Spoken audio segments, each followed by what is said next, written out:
There it is, LP. Okay, good morning, ladies and gentlemen. I'd like to call the hearing to order. I'd like to begin by acknowledging that we're in Treaty 1 territory and the traditional homeland of the Métis Nation. My name is Ron Merritt. I'll be your chairperson this morning. And introducing the panel members.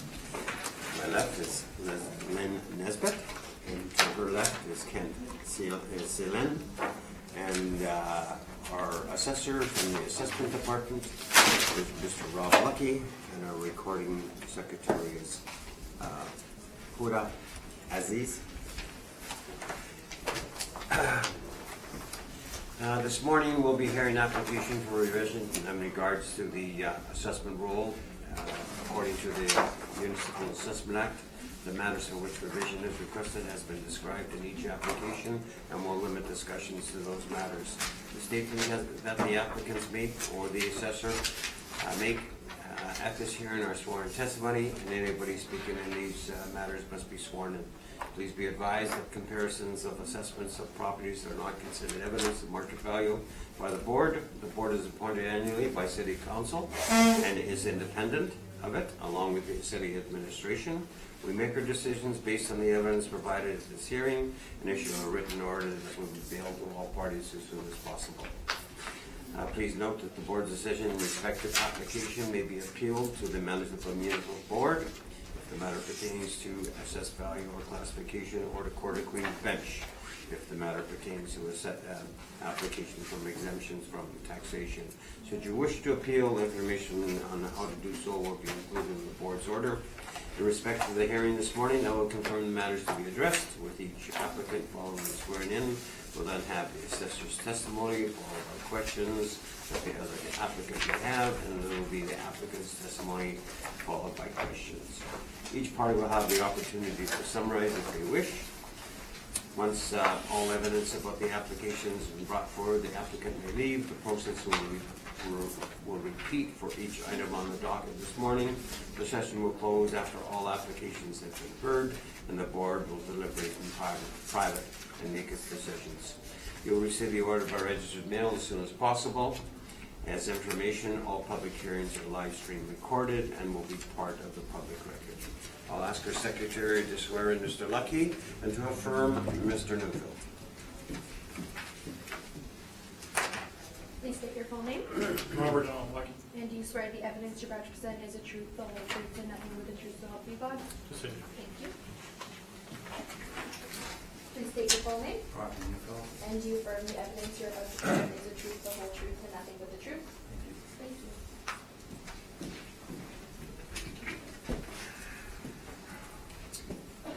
Gentlemen, we will go according to the docket. So the first one is Corden Avenue, and it is 1088. So Mr. Lucky, you can take us through this property. Thank you. This is file number 19-4594, roll number 120-305-74100, for the property at 1088 Corden Avenue. Assessment of $1,780,000. It's two-story, 2.5-story, built in 1968. There's 18 suites. Page 2, I have a site plan. This property is on Corden. Couple doors east of Wilton.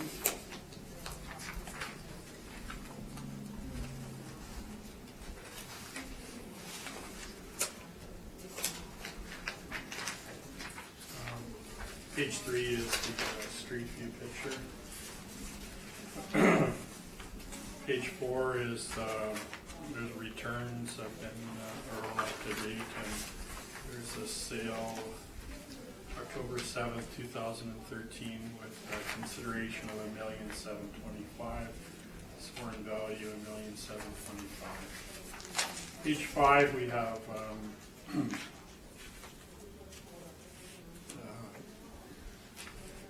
9 one-bedrooms, 9 two-bedrooms.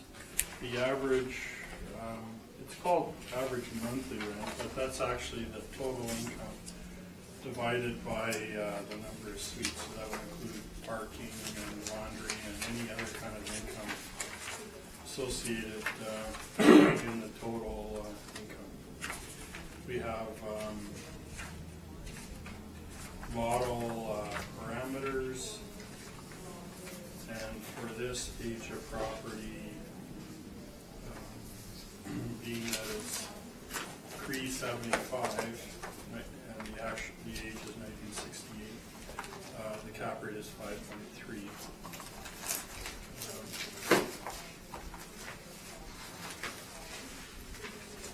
Included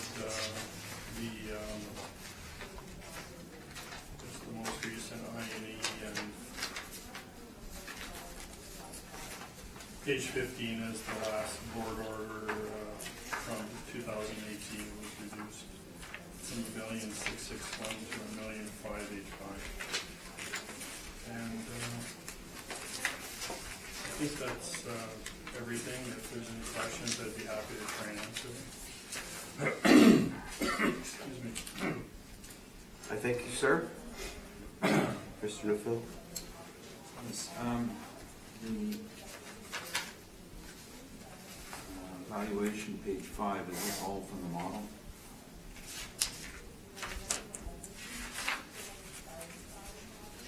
Yes.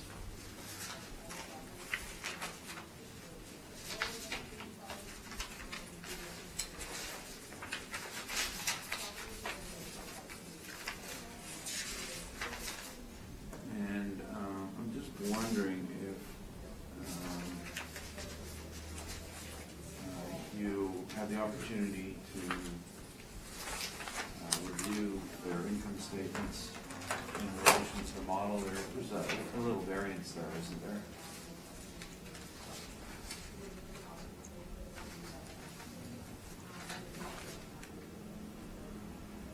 There's a difference between the reported income and expense and our model. I looked at it and... Well, they're saying 47,000 and your model is 94,000. That's significant, isn't it? That was just answering the question. Oh, nothing rude, that's just getting to the point. Okay, I guess when I looked at it, I felt that the repair and maintenance was somewhat high. And I can't explain the difference in income. Okay. But if you were to adjust that,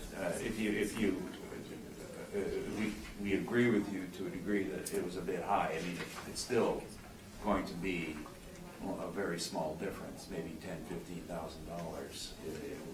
Whereas we're 100% apart on the NOI, correct?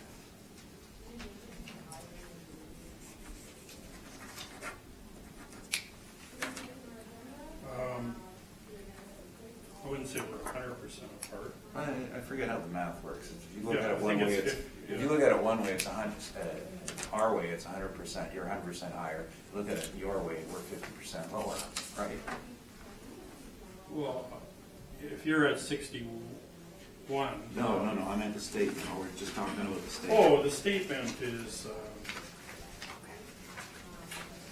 just that, yeah. 47,000 versus 94,000. Oh, I see what you mean. Okay, sorry.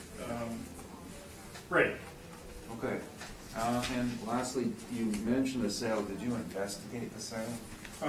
The sale was bona fide. Yeah. Did you investigate the sale? I didn't. No. Okay. So you don't know who the vendor was, who the purchaser was, and what no one talked to them? The sale was verified on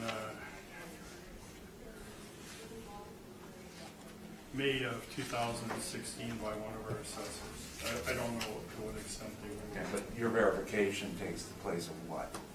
It doesn't mean talking to the vendor or purchaser. I don't know what it included. I just said one of our assessors investigated, says it's bona fide sale. So that's all I can say. Thank you, those are my questions. I thank you. Ms. Nesbitt? Yes, looking at the expense mailer for 2017, it does appear to be, well, your model appears to be overestimating. Did you happen to look back at previous years to see if, you know, if there's something going on or, oh, I see, you have 2015 here. I think that's 2015, page 12. You have an NOI here of 71. 71,000. And, And do you have 16 here?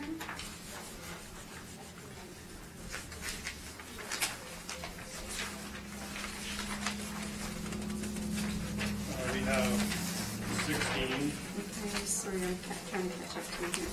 16 is, that's 15.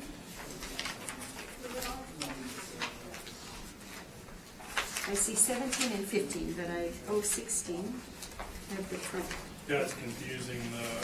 the format. The due date is 7. Right. I So, think probably I looked, it says 17, but most likely this is 16. I don't know. okay, so does it have an NOI on this one that says May 2nd, 2017 on page 11? There it says 47,000. Sorry, where am I looking? Page 11. Oh, 11, sorry. I'm looking at 12 months ending 2016. So I'm looking for the NOI that was reported.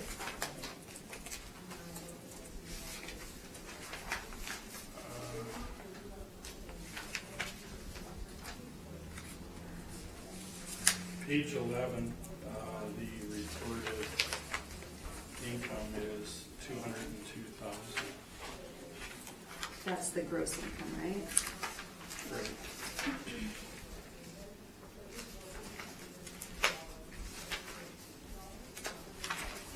So it doesn't go down to the expense. The expense information is not there. The expense for 15 is on page 12.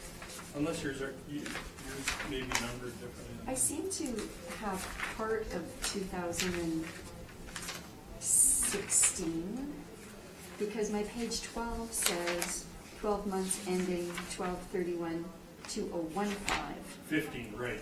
So I don't have the same information for 16, or all of the same information for 16 as for 15, I think. Unless it's just out of order. Page 9, I have, Page 9. it says, and this is what's confusing. It says 12 months ending December 31st, 2017. 17, But it right. says the due date is Yeah. May of 17. Right, so I was, Normally, this would be 16. Like the returns that are due in May of 17 would be for 16. I'll just clarify this Okay. with you out here. thanks. The one you put on page 9 is the 16. It's The the 16, 16 oh, okay, but return. it says 17. Right. Oh, okay, gotcha. Because Okay. I have the 17 return here. Okay, so the They just put in the wrong, the 16. It happens, yeah. The 16 return is, the NOI is 47,602. right. Right, I The normally go by the due date and then. So take the year then, before. okay, so then the 15 return, the NOI is 71,000. Right, That's the page 12. 15. Do we have the 17? I don't. It's in mine. It's in yours, okay. Okay. All right, that's my question. I guess I was just wondering Okay. if you had looked back to previous years, because it was pointed out the 47,602 in this, now the 16 manner is quite a bit lower than the model is generating. So I was wondering if you had looked at 17 and 15 to do a stabilization. The 17 NOI is 14,000. The 17 NOI? Right. 2017? That's not part of my, No, but it's We'll get to- included. It's included, you have it. It's page Oh, that's the 3 of- 15 NOI. yeah, that's The page 50. 3 of Mr. Newfield's. No, that's fine, I was. We'll get to that, I guess.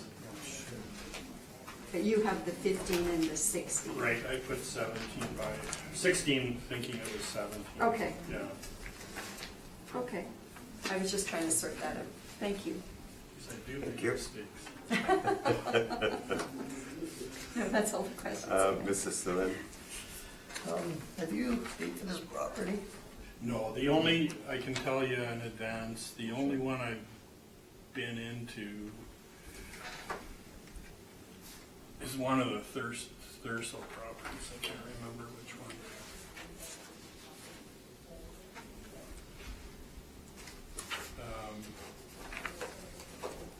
223 Thursel is the only one I've been in. Just a curious question. Do you know if there's been any renovations? or- I looked and I couldn't see any renovations. Didn't have permits. Do we have any indication of, I'll say, what the quality of this is, like, what the condition? No, Nothing? no. If we haven't been in it and there's no permits, that's normally the reason we go in if there's permits. And if there's no permits, we normally don't go in unless there's, well, somehow if we're asked to go in or whatever. Not normally. Thank you, Okay, Mr. Chair. I thank you. Mr. Lucky, can you give us any sort of ballpark figure in regards to, what apartments that have gone up percentage-wise from the last assessment? Do you have any data in that respect? Our, from last go around, Yeah. I think our numbers are around 15%. 15?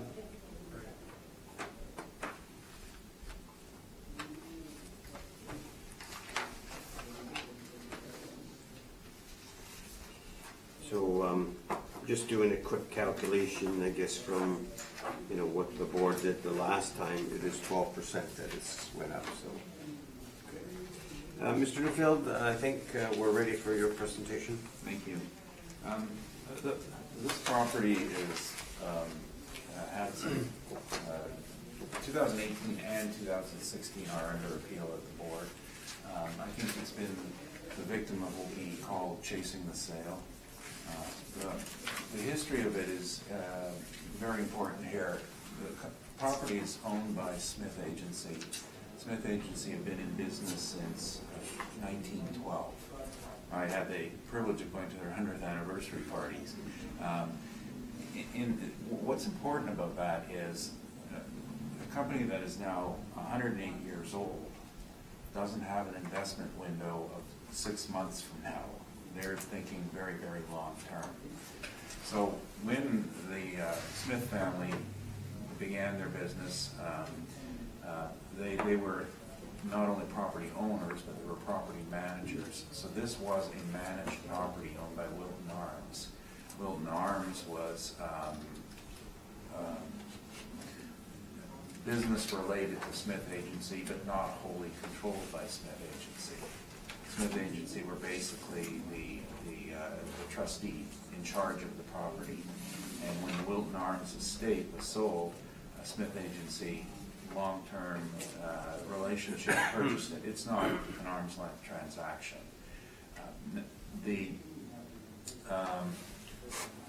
And when acquiring it, of course, they had a property that, because it was in a trust relationship, had a restriction on what they were spending on repairs and maintenance. And taking it over, they knew that there was a great deal of deferred maintenance that they'd have to clean up and correct. So this isn't, again, you go back to the sale, not arm's length, related parties, and in the investment window. And it was just occurring to me, this was actually yesterday, I was thinking about this and presenting it to a board, that sometimes people forget that when you chase the sale and you look at the sale and you look at the cost, you think you add them up and you've got a current number. Entirely untrue. That's what do you call those guys? The carpetbaggers, or the guys who want to get rich quick concept. The investors in the multifamily market have a 5 to 10 year window on taking over a site. It's like planting a crop, and you don't harvest the crop right away. You wait till it grows to maturity. So this is what Smith is doing. So they've got a few years into it. Now, the first year, which was prior, when it was still under trust conditions, and that would be 2012, the repairs and maintenance were $31,000. I've had dealt with this property since 2008, so we have all the income and expense forms. After takeover, the first part year, it jumped a little bit to $43,000, just repairs and maintenance. But in 14, when they finally did their full analysis, it went to $157,000. And then the following year was $30,000, but that's because the 2014 expenses were expensed in 14, but were continuing to occur in 14 and 15. 2016 was about $39,000. That's when the assessor presented to you. 2017, when I'm showing you on my page 3, $73,000. So these aren't so-called renovation or upgrade costs. The people who go down that road, what they're looking for is if you upgrade 3 of the required 5 elements in a site, you get a 5-year forgiveness window on your rent control. So for the 5 years, you can charge whatever you want, and you're not stopped by it. Now, so that's what a lot of people do. But the elements, of course, are the foundation, the mechanical, electrical, the interior, and foundation, frame, mechanical, electrical, and interior. So those are the 5 elements. So what most people do is they do a major window envelope upgrade, including the roof, and then they'll do mechanical and electrical upgrades and some suites in order to get their RTB. So this Smith doesn't do that. What they do are they see above guideline increases, and what they will do is if they have some money to spend, they then apply to RTB for an above guideline increase. So let's just say that the legislated amount is 1%. They said, well, this year we had to do a boiler. We spent $30,000 on a boiler. So the RTB then responds and said, well, we'll give you a lift on your ceiling from 1% to 4.3%, which is some obscure number. All of these numbers are in the single digits. And this way, the goal here is that they fix it with their cash flow so that they don't like to borrow money. This is all shows up in the statements, and now where this is reflected is on the assessor's page. As an example here, the assessor's statement that he has, and on his page 9, this is the 2-year-old statement. It says $160,000 in revenue, yet on page 11 it says the potential revenue is $202,000. So the $202,000 on page 11 is what's registered at Residential Tenancies Branch. Every apartment is registered, every unit in every apartment is registered. That's the way the system works. So they get the above guideline increases, and they up their registry by 4% instead of 1%, but that doesn't mean they're charging more money. They're still going back and only getting market, which is $160,000. And from firsthand, we have access to all their information, and we've looked through it. Just as an anecdotal point on that, I have one of my staff members rents from them on a unit, and it's on Grand actually, and it's registered at $1,020. Her rent is $900 because that's what the market will bear, but the registration is in place. And this is just one of the things that property owners have to deal with rent control. So, I mean, one day when Christmas comes, maybe they'll get their $200,000 and that'll depend on the market, but you know, pessimistically, the market is now finally starting to turn. The days of 0% vacancy are over. It's more competitive. There's more people out there offering free rents for 1 month, and returning to the years of from 20, 30 years ago. So the boom is over on multifamily. That's the background on what this company does, and you see my files here, all these white ones. These are all Smith. So except for 2 of these, this is what the corporate policy is. So now, having said all that, what happened is they took over a building that they knew had deferred maintenance. It fit nicely into their portfolio, which is also called assemblage value, because they have the Thurso properties nearby. They have they do own on Corridon Avenue. They probably own 60% of the multifamily sites on Corridon. That's their turf, and that's where they've always been. And it does help them in terms of maintaining the properties and all in one proximity, so that, you know, they don't own a lot of properties. They own no properties in the north part of the city, so it's just logistics are helpful there. They own a lot of Portage and a smattering of Grant, and then a smattering of properties in Fort Garry and St. Patel. What we do when we see this is look at the expenses then and try to stabilize them. And what we've done on the stabilization is what we've shown in the box on the left-hand bottom side. And so here are the actual repairs and maintenance that I've just quoted you over the last 3 years.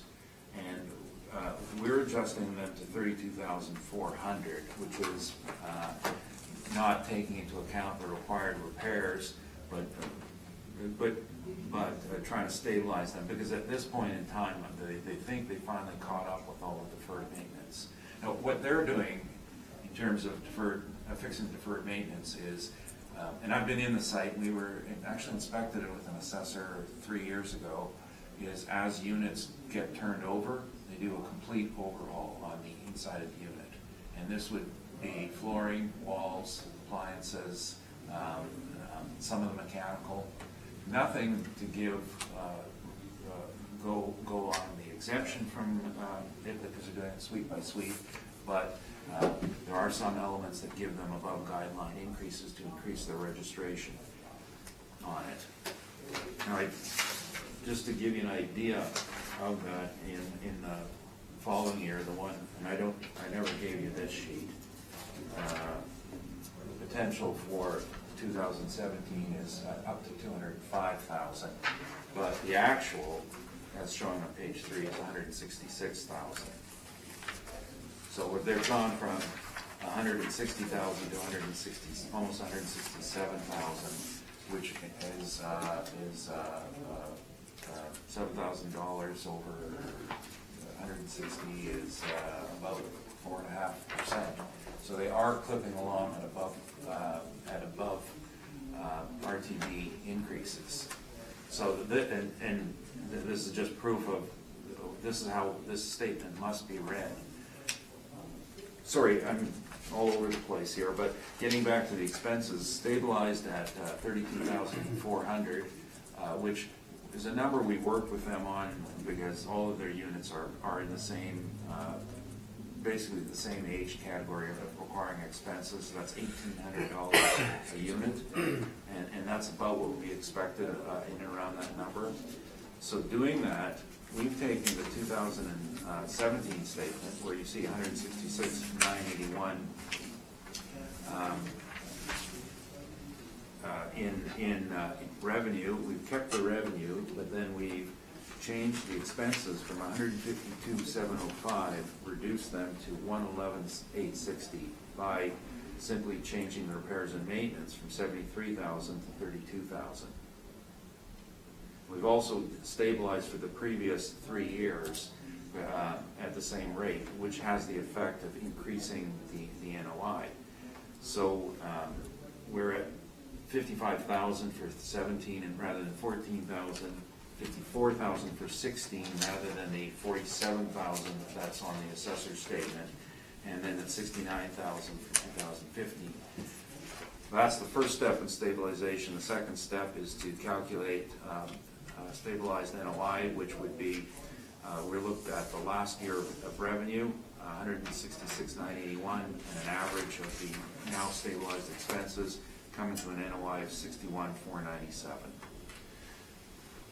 And that's a fairly standard method of dealing with a property, not standard, a very reasonable method of dealing with a property like this that's going through a period of dealing with decades of deferred maintenance. Don't spend the money all at once, because then we have to borrow money. If you don't borrow money, that's what's coming clear in here. And so when you're valuing a property like this, if you make an error chasing the sale, you're forgetting the investment window, which is 5 to 10 years. In the next 2-3 years, the benefits of what they've done will begin to show. And in a company that's 108 years old, they're patient, they're willing to wait. And this is reasonable. This isn't like the fly-by-nighters. And in beginning around 2003-05, we saw far too many participants in the market who wanted to buy old blocks, put some money into a quick flip sale. That was a feature of our market. And that type of operation no longer happens, because all those units are gone. And now we're dealing with the long-term people who are going to be here in another 100 years. And one has to consider that window of when does this property mature? Now, based on what they're doing, if before maturity it was to sell, it's going to sell at a discount. You're not going to get the value that the assessor has on it. You're going to give your buyer some statements that say, you made $14,000 last year, and you want me to sell it, buy it for $1.7 million? Of course not. There's going to be a significant discount. But if you wait a few years until the crop matures and is ready to be harvested, it'll happen. So that's a 5 to 10 year window. Now, in multifamily, that maturity is quicker than commercial, because all the leases are 1 year terms. So you do have the opportunity to deal with 1 year terms, and with the RTV limits being higher, you can do rent increases. But again, you're still dealing with the market. You can't jack someone's rent $100, you're going to lose them. So if you jack the rent and you go for it, you'll have your income, you'll be full, then you jack the rent, and then you lose 10% of your tenants, and then you have to refill, and then you lose, you've got high vacancy. So slow and steady is what we're doing here. So on all of these issues that I bring to you, I know it's kind of long-winded, but it's a very intimate glimpse into the real multifamily world. And now that all the hyperbola, the frantic so-called investment of the people who do the quick turnarounds is finally left our market, we can now look at the way it really should be looked at. So on a stabilized basis, at this point in its economic life, an investor would consider that $61,000 is a reasonable income to face. They know it's going to go up, and they know it's going to get better. So the next issue is the cap rate. Now, in terms of cap, there's a couple of different sources to look at,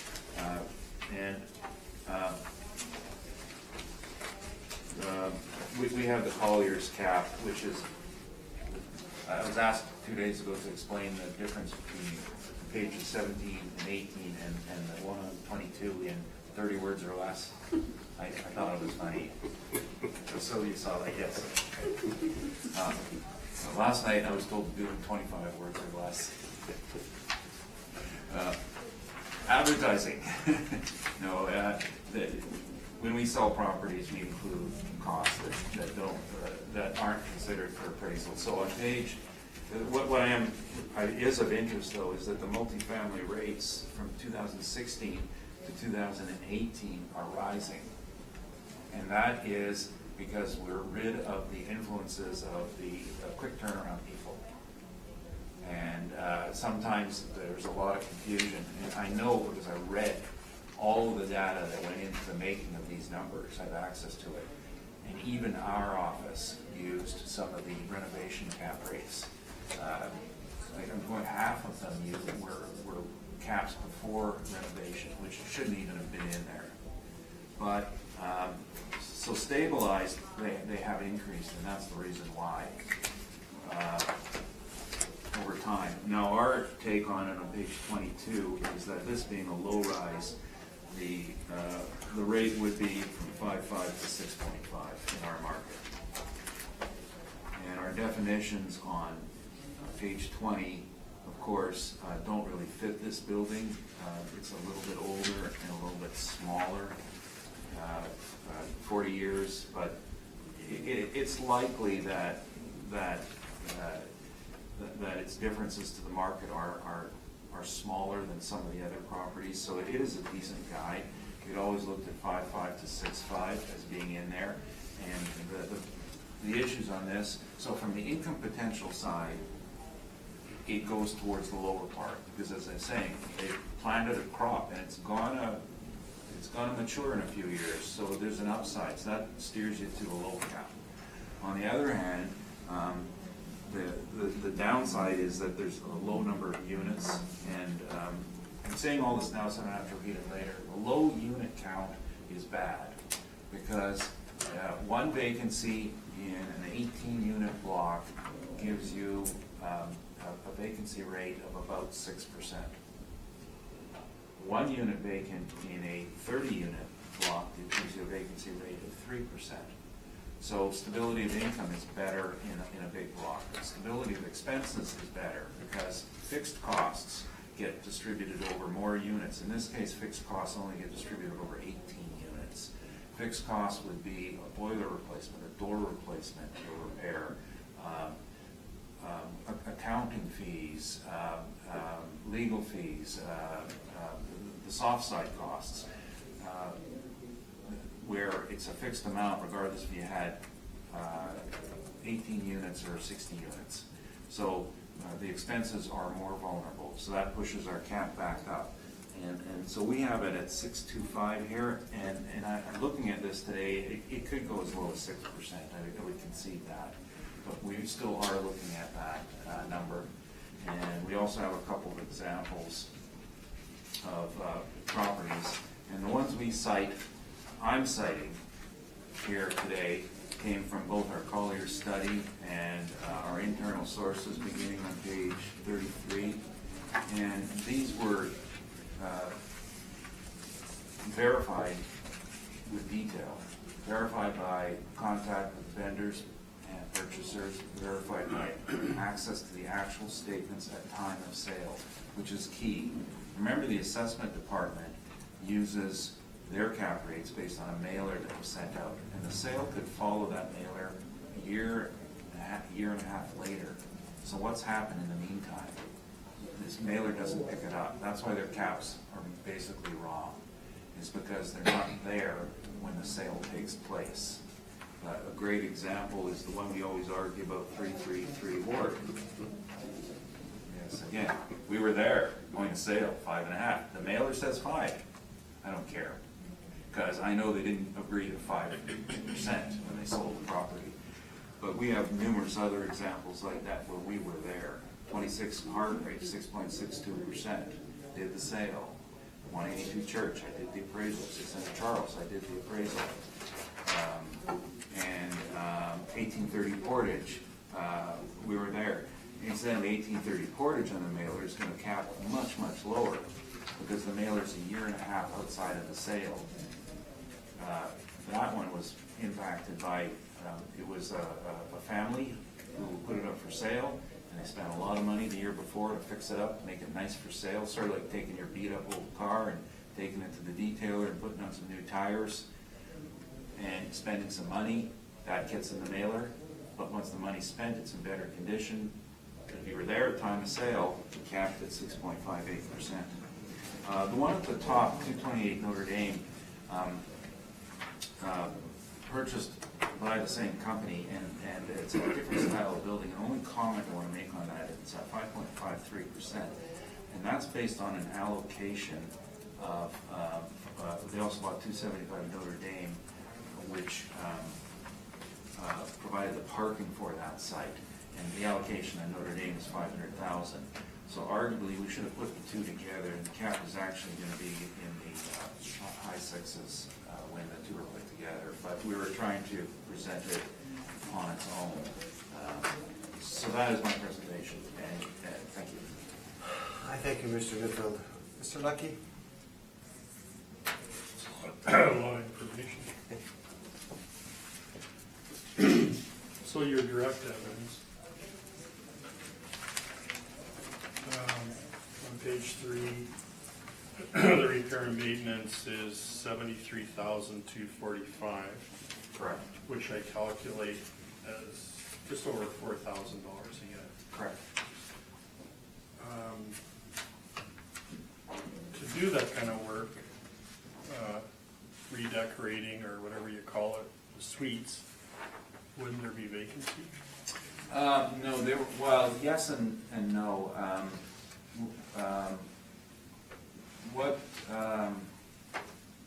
The reason this is a long-range plan, and I was quoting from you 5 years of work, is they were done as vacancies occurred. Right. So, if on September 31st, they knew they'd have a move-out, so what they did is they booked the month of October to do the work, and then put it back on the market in November. Right. And what they, now, the good part about that is they may have incurred a 1 month vacancy anyway, and they use that time to do their clean up all the site, and then they could also begin their marketing for the site and put it in their suites available, and then they could get interested parties. So they really didn't have a major downside as a result. The process to rent out a suite with them is about a 2-week period between application and getting it, because that's the time they need to check references. And so if the suite became available, or was known to become available anyway, they're not losing much time at all. It's a very well thought out operation.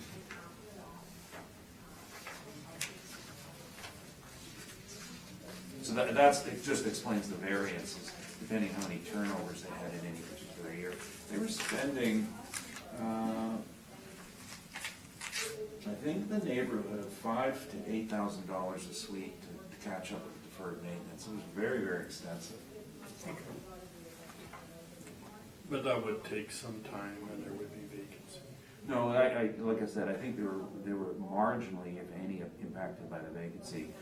The only, well, basically, I think the only vacancy hit they took is they would often do a half-month rental, so they wouldn't get the half-month rental on the prospective client. So for every turnover, they might have lost half-month. And oftentimes, the first half months are discounted anyway, just to provide incentives. No further questions. I thank you. Lynn? No, I have no questions. Thank you. Ken? I'm looking at page 3, or this is the questionnaire sheet, page 3. And I'm just trying to understand how the net operating income dropped to 14,276.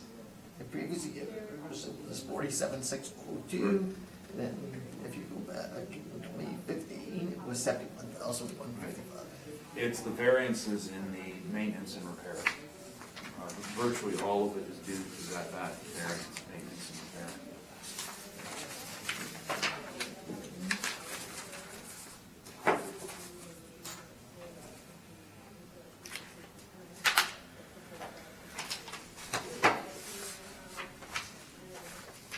And there is a bit of a time lag too.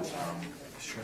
I'm going to show you something. Now, Mr. Lucky had a very good question about maybe had vacancies. You noted in 2016 that a little bit lower income had dropped. Now, the expenses in 2016 don't line up. That's just to do with billing periods. Because the invoices for the repair became due and payable in the next period. So sometimes there's a little bit of carryover.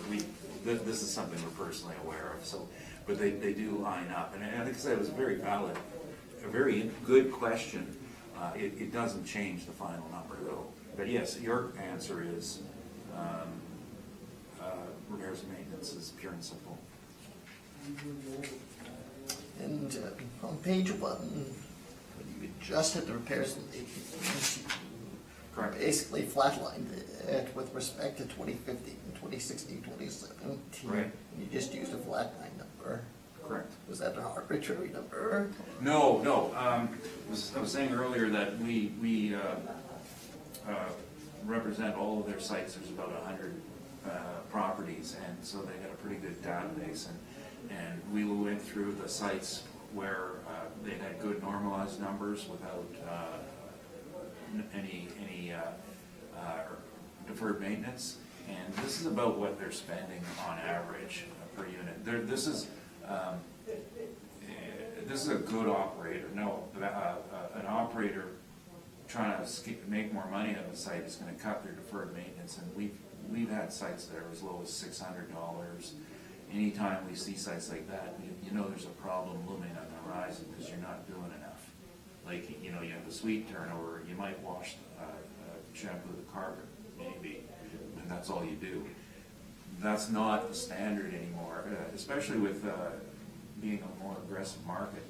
Generally, my clients are telling me now that they're doing thorough redos. Even a brand new site is now spending about $3,500 on each turnover, and they're doing stuff like replacing flooring and replacing appliances if there's any scratched ones, and the bar's been raised, which is good for tenants, right?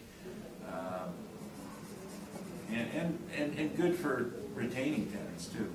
So that's about $1,800 is what they are spending though, in most circumstances. Thank you. Thank you. Mr. Duffield, I just have a couple questions. You had said that the previous appeal is at the municipal board? There's 16 and 18. Okay, and who took it to the municipal board? I did. Okay. And nothing against you, I know you sat on it, but you weren't the chair. Well, that's fine. It was those other two guys, right? Correct. I find that the expenses at 63% and it seems to be high for the subject property. Yeah, and I think that on a normalized basis, that would be fair. I think that even though we're still dealing with a lot of deferred maintenance and we did make some adjustments, yeah, it's a high expense ratio.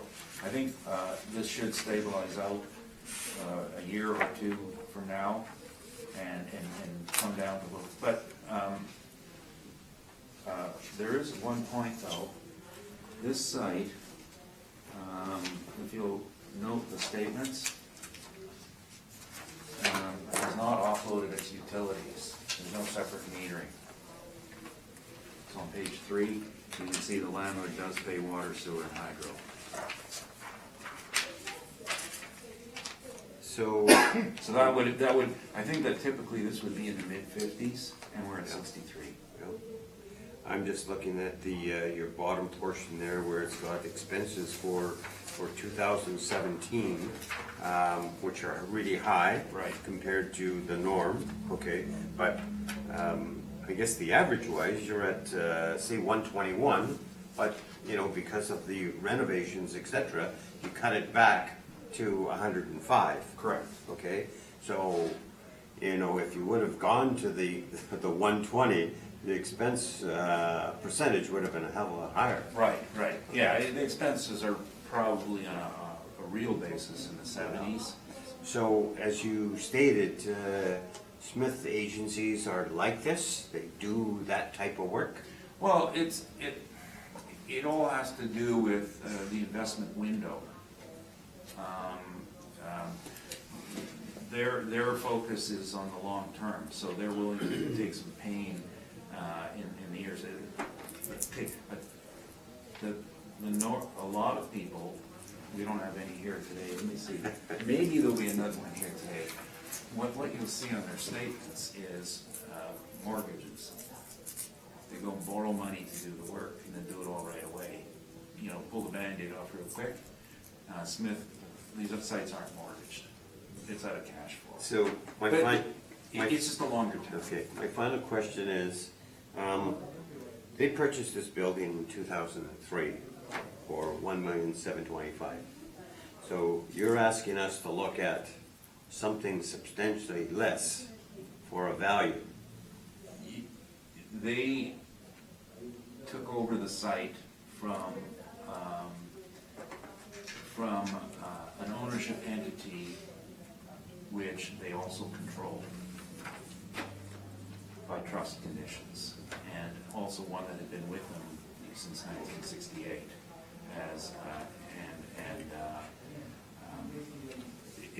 It doesn't meet the standards of market value. And let's, for sake of argument, let's assume we have a sale, but then you go to put the money into it to upgrade it to improve your income. At what point does the value start to show itself, right? It's not showing it in the 5 years you're looking at. So where it's gonna mature as an investment is going to be when this is all completed. So if you try to sell, it's much like if you have even if you have a bond or something where if you hold it for the required amount of 7 years or 5 years, you're gonna get your return. If you try to sell it early, you won't get a return, and there's a penalty for early cashing in early. It's the same here with this, they're, as I said, it's 100 years old, they've got time. Most of the people you're seeing in the market get in, get out, trying to turn it around right away, different style. But like I said, most of those are opportunities for people like that in the past. All right. Summation, either party? No, I think it's Okay. Mr. Phil? Again, we were comfortable with 6.5%. I think there's an upside down the road, and you have to consider that as well. Okay. Thank you. We're going to try to speed it up because this one took an hour. No, And we have 8. So, all right. on purpose.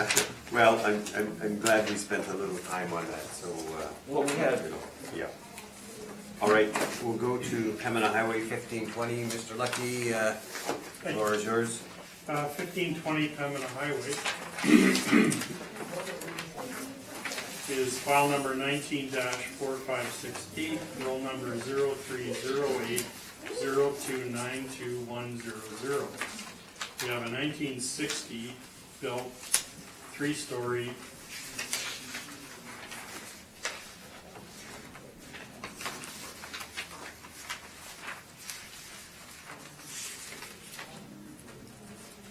three and a half with basement, I guess. Building, there's 15 suites.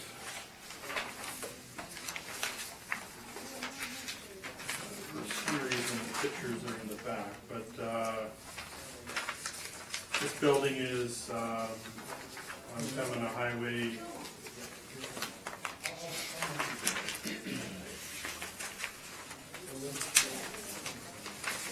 I think that's just south of 20 Rome, is that? South, no, it's, Looks like Tony Roma's and Tim Hortons, but, yeah. right, It's, I think it's, it's north of, or south maybe, I don't know. I think you're right. Oh, yeah, no, sorry, you're right. Immediately south. may have been in 20 rooms in it. Anyway, on page 3, we have model income and expense, which lines up almost exactly with Mr. Neufeld's NOI. We're roughly $1,000 apart. So it's basically cap rate? Right, I would ask that you use our accurate 5.3 cap rate. This building is built 1960, and that cap rate goes from, I think, 46 to 1974. It's right in the middle of our cap rate range. And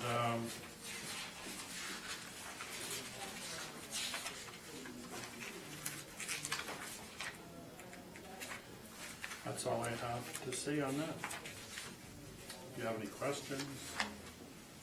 I thank you. Mr. Neufeld? So this is all model then? On page 3? Well, there's a possibility that it could have been reviewed, and I mean, the model is very accurate, but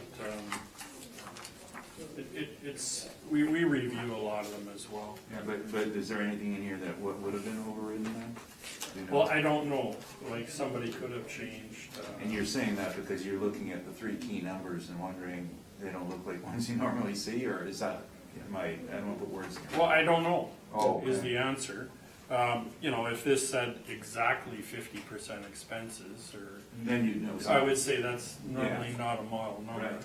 But I don't know, we have quality ranges and that type of thing, so Okay. I don't know offhand the exact percentages. And the model information is the vacancy rate and the cap rate. And on page 4, the 4 comparable rentals support our income, Okay. And other than which being, is lower than yours. other than taking a look at it when you were at Tony Roma's, you haven't inspected it? I haven't been in, like I said, any of these except for the one upstairs. Those are my questions. Thank you. Lynn, any questions? Yes, you noticed, you mentioned that your cap rate range is 1960 to 1974. It's 1946. Oh, 1946. Yes. Sorry. So a 28-year range, basically. Anywhere from 1946 to 1974 is 5.3. Okay.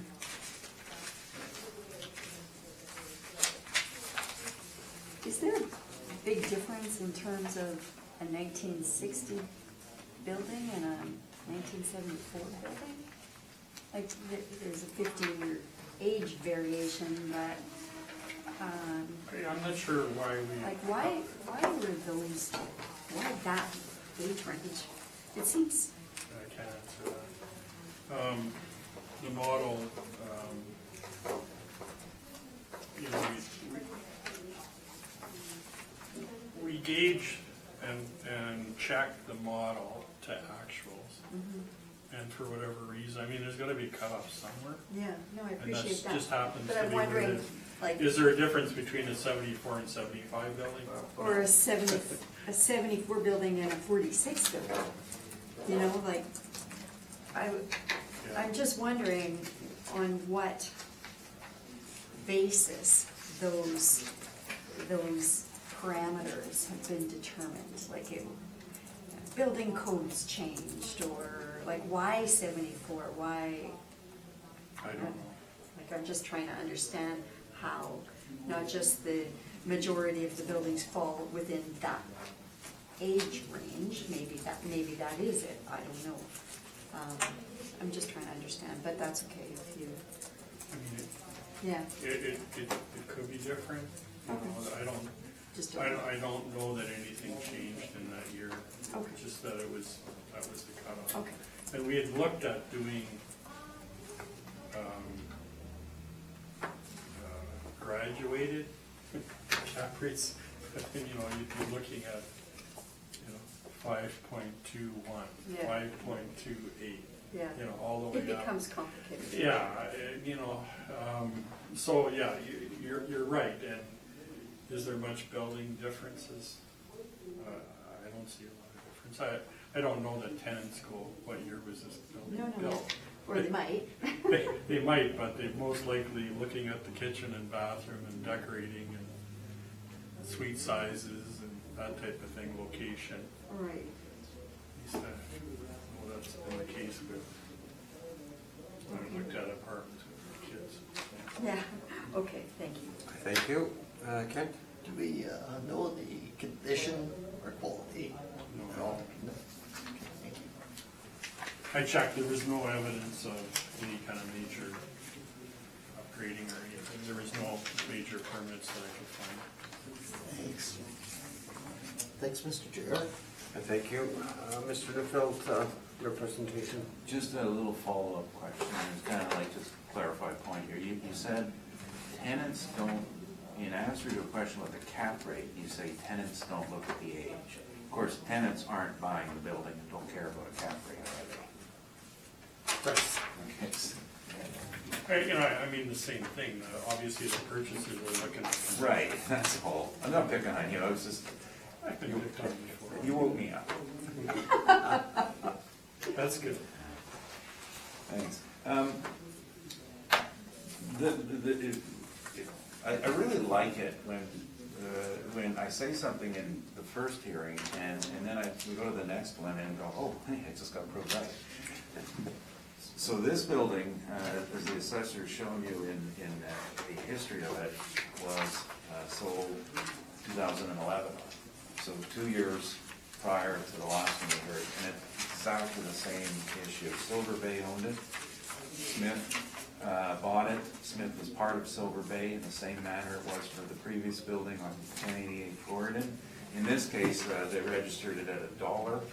The last one, it wasn't registered at $1. I think that's a land titles issue, not a question to do with the validity or the nature of the sale, whether it be arm's length. This one, land titles now verified, not arm's length. But it's the same as the previous one. So they had a 2-year. This was done 2 years prior. They followed exactly the same course that they did for 1088 Corridon, which they began going through the building on a suite-by-suite basis, doing all the deferred maintenance.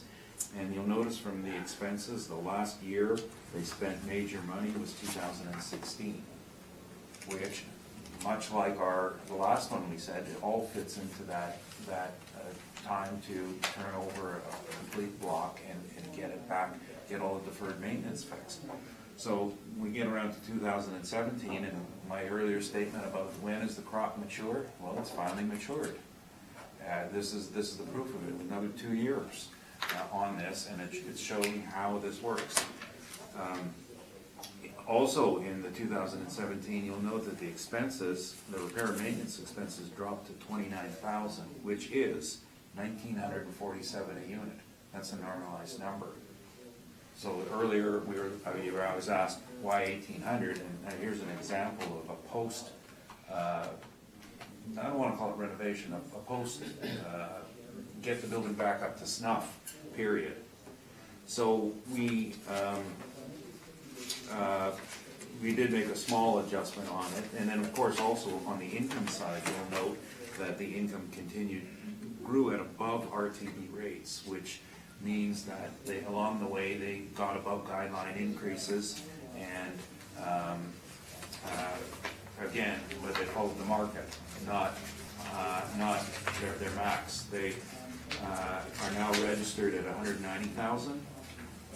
Incidentally, parking is part of the RTB protection as well. So 190,000 is their registration, and they're making 154,000. And the difference is between the registration and the actual income. And they're not impacted by major vacancies. The 2.4% is reasonable. We did end up with virtually the same NOI, and I'm not going to agree with the assessor when he said the model's accurate. It's not. But the model is better at reflecting the post-renovation status buildings than it is ones that haven't had any upgrades along the way. The expense ratio, the question asked me earlier, isn't 63% too high? I said, yeah, it's gonna get better. And this one's now at 55%. Operated the same way, and that the owner picks up utilities. So, that's what you should be expecting once a building hits maturity. So, last one, 2 years, 3 years away from hitting maturity, this one hit it. So, and as it reflects on the assessment value, you can see that last year at 1055, and we're thinking 1116 for this year. So it's cruising along as it should. So the difference being the cap rate, same issues as discussed before. We had some actual sales. This one by itself doesn't fit in our model, but you're gonna hear One Finch Bay later. One Finch Bay is part of the same economic unit purchased in the same portfolio sale. So with it, it would fit into our models, which would indicate a range of 5.5 to 6.5. We pegged it at 6.25. Our two big issues with it. One is the size of it, 15 units, very small. 30, by the way, is the optimal in terms of, or not the optimal, but is what I think is the break even when your expenses don't start to impact because of small unit size. And even when you get larger than 30 and you go to 60 or 100, expenses will increase because maybe you'll need an elevator, but on a per unit basis, they're stabilized. So that's the issue, why we think it has to be a bit higher than midpoint of the range of 6%, a very small issue. And then the parking, even though this is below code on parking, not code bylaw, bylaw's 1.4 units per suite, which would indicate the need for 17, but it's just where it's located on Pembina Highway. This is car driving territory, and parking, off-street parking is virtually non-existent in this area. Very, very tight, and where it has no off-street parking because it's on basically on Finch Bay, which is a very narrow right-of-way. And you know what?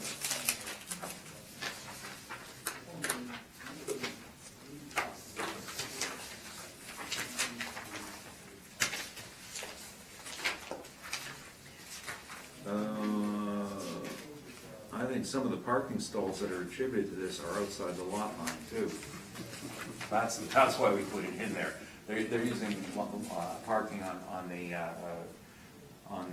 city right away. Thank you. That's my presentation. Thank you. Mr. Lucky?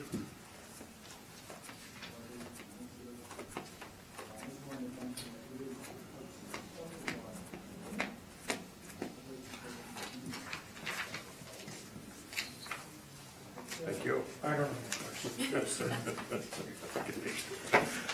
Lynn? No, I have no questions. Okay, Thank Ken? you. No questions, Mr. Okay. Chair. Summation, either party? Mr. Lucky? No. Okay. Sorry, count 12 stalls in the lot lines. Thank you. Okay. Is everybody okay to do a couple more? Yes? No? Washington. Okay. Let's take a 5-minute break. Okay. Thank you.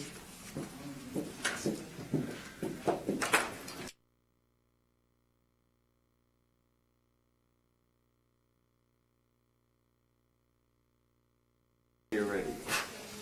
Oh, you're right, I got the next one, sir. Did you want to talk about the previous one?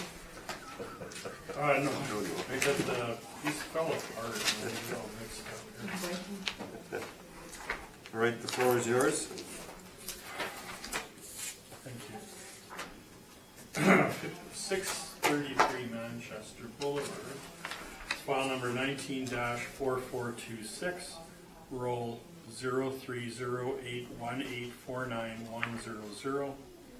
We have a 1954 three-story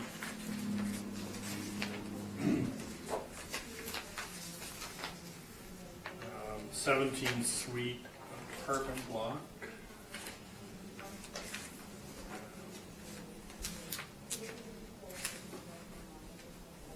So this is in the Fort Garry East section,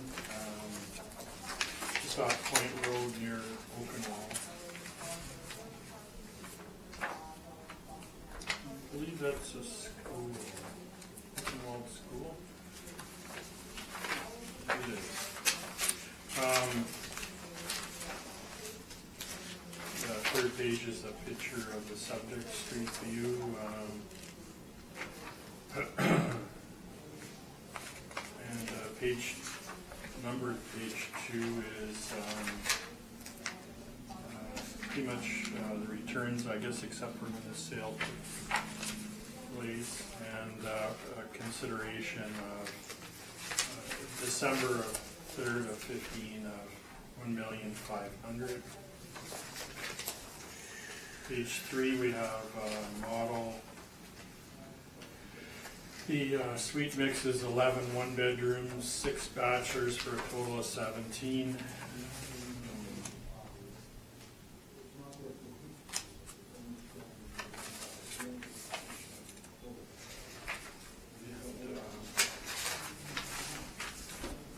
We have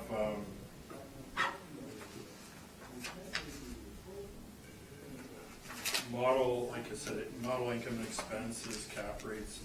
The 5.1 cap rate is because of the size, and the two factors for our cap rates are age and size, and this one is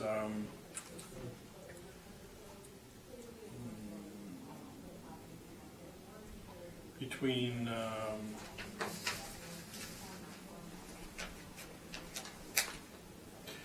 is our second range of between 8,000 and 15,000 square feet, and based on the age, 5.1%.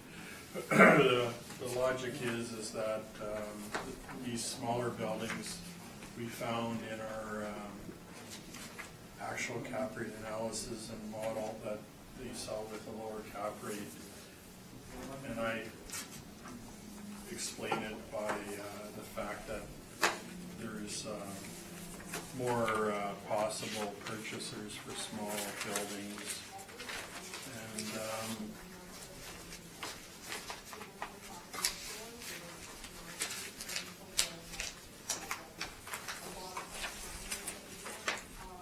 I think that's all I have to present, so if there's any questions. I thank you. Mr. Newfield, questions? Yes, the site itself, there's a lot on Oakenwall. Is that part of the rule?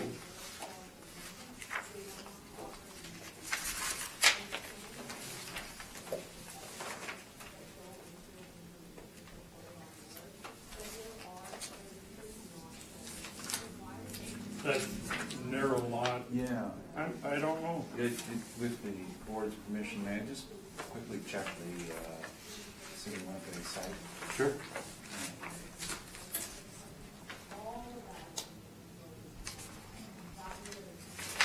Like on our work, you can see that on what we've done on ours on page 2, that when we had identified it, it came out as being part of the rule.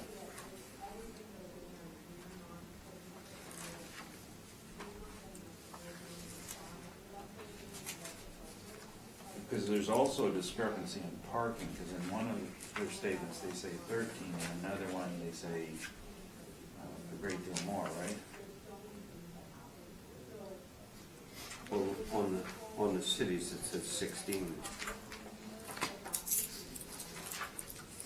Yeah, but on the cities, on 16, we have,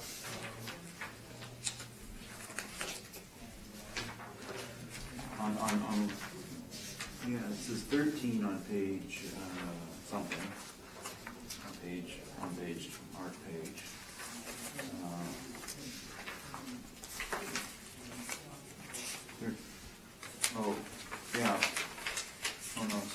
reading something else. There's 13 written on. Right, on the forms, but, okay, so I'm just, yeah, the city tax roll shows that that lot is theirs.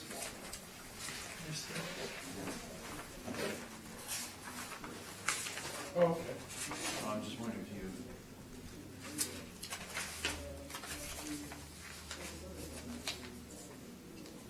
I don't have a survey, otherwise we can check the square foot measurements just to see if that's the case. And it appears to be a narrow lot between the lane and the recreational field. Actually surrounded entirely by lane. There's no assessment on it, like if you. Well, look it it's, no, it's part of that roll. up. Okay, Yeah, it comes up when you hit it, it's 633 Manchester, assessed land 12,388, which is what you have. And,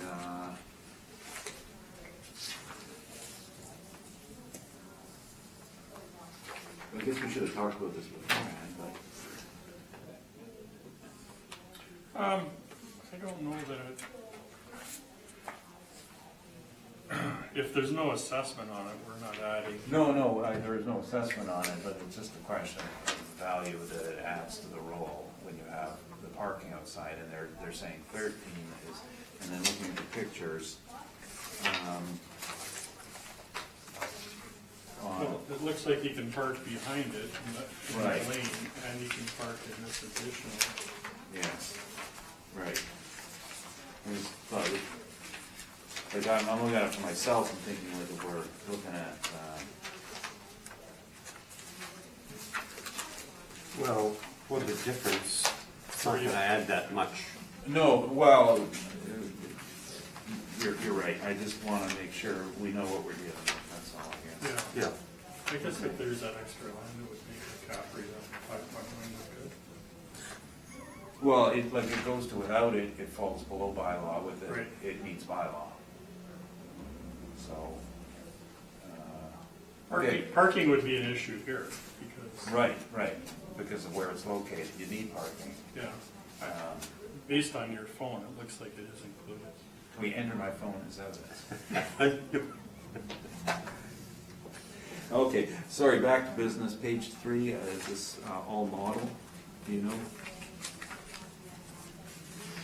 Yes, it would appear to be. Um,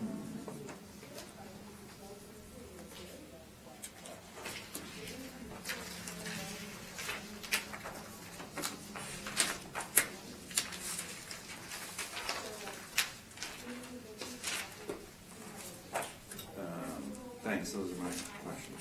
Thank you. Lynn? Yes, I have a question. You mentioned in this property that the square footage or the size of the lot is, and the age is driving this cap rate of 5.1, yet it's the same size relatively as the previous two properties, with, it's older, and it has a lower cap rate than the previous two properties. So I'm just wondering why that would be then. I'm sorry. Are you done? Yeah, Oh, sure, go okay, yeah, I ahead. didn't mean to cut you off. Yeah, go ahead. The previous one at 1520, it's actually the building size. And the previous one at 1520 Pembina Highway is just over the 15,000 square feet of building. Okay, so where am I looking here? So I should be looking at the gross floor area and not the land area, right? Right, exactly. Okay, so this one is actually 11,136. Right, so it would, and our premium to caps is any building less than 15,000 square feet. Okay, So you're pretty accurate that it's similar to 1520. Yeah. This one, is smaller. and we gotta have finish lines somewhere. Okay. The finish line is 14,999. Okay, so. This one's 15,200, so it's just over. Okay, I see. I was looking at the wrong number. Yeah, I was it's- looking at the it's gross, confusing. the land area. not the Right. gross floor area, so So that that one makes I'm sense then. Just over. Okay, I understand then why your model was selected a different rate.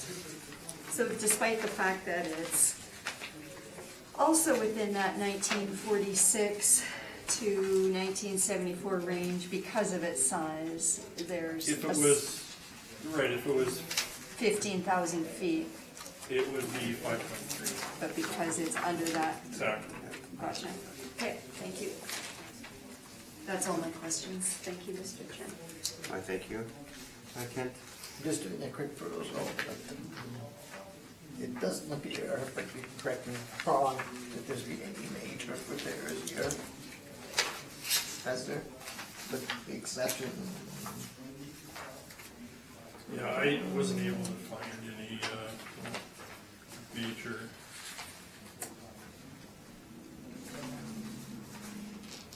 Looks like, yeah, looks like it, you know, unless something's been done after the pictures here, it looks like the older windows.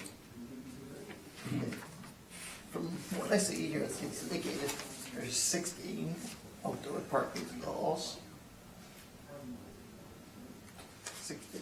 That's what we have as our record. And from the picture, that's my picture page 2.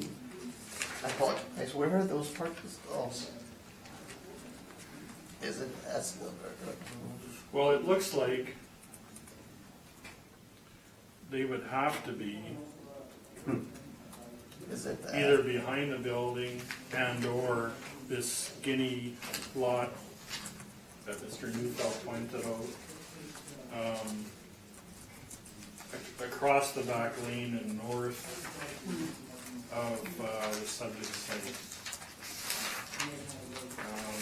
There's no assessed number on that property, so it has to be, or it should be, Yeah, I was just doing the math. The lot should be about 11,000 square feet, because it's a double-sized lot. And it ends up it's 12,000, so that's probably the difference in the lot. 'cause yeah, I think it is. So, right, the parking is in two places, which, I mean, this is directly behind it.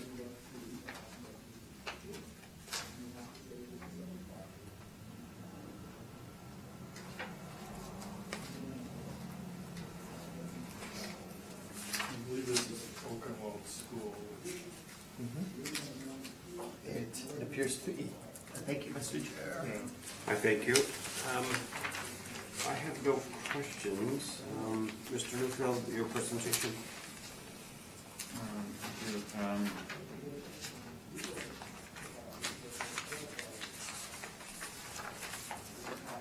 So just to speak to the sale, it was a portfolio sale. There were a number of properties done at the same time, and we did go over this ground 2 years ago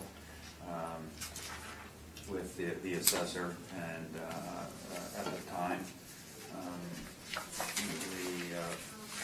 a whole number of properties were sold, and we're not relying on it at all. As to the actual income, the income that was put in here was the 2015 income, because at the time, that's all we had. Subject property last year was, 2 years ago, there was a penalty request, and turns out it went to former ownership prior to sale, and the penalty, we confirmed the value prior to the hearing, mostly because the penalty issue, and this shows our due diligence. When the next mayor came, we filled it in and sent it in ourselves. That's my son's writing, just to make sure it was submitted in time for the penalty. And this was renovated, and the previous year's statement, which we were looking at, and this is for the one that's not 2015, sorry, it's 2016, showed an NOI of 61,941. And when we looked at the 17 statement, the number had dropped to 42,499.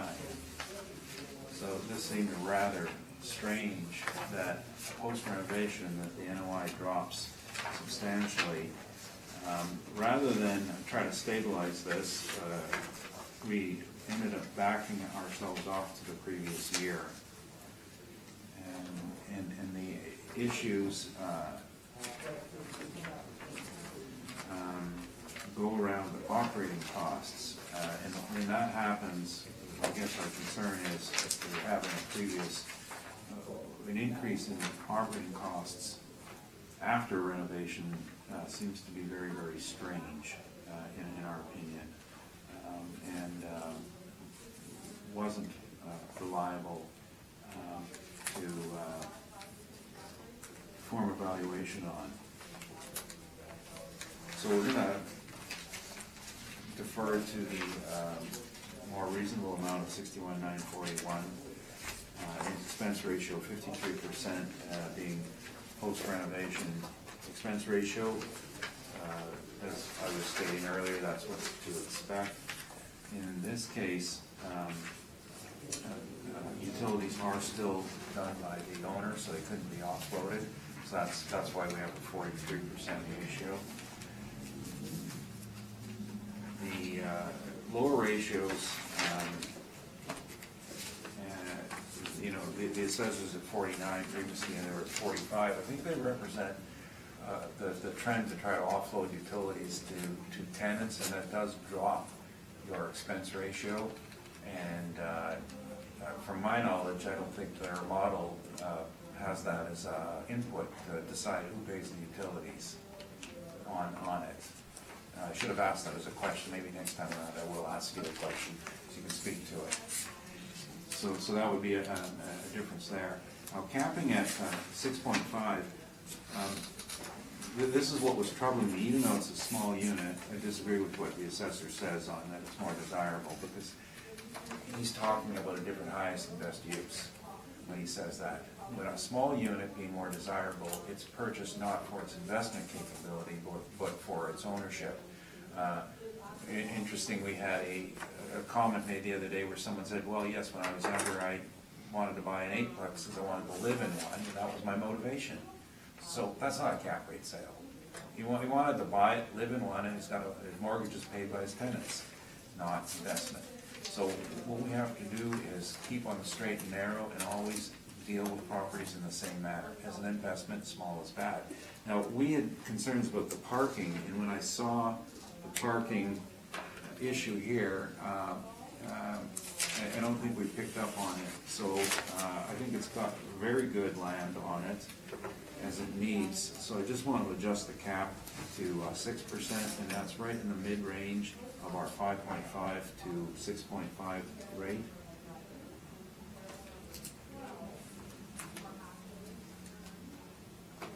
So that's $1,032,350, rounded to $1,032,000. As I said, last year's assessment was never challenged. There was a penalty issue, and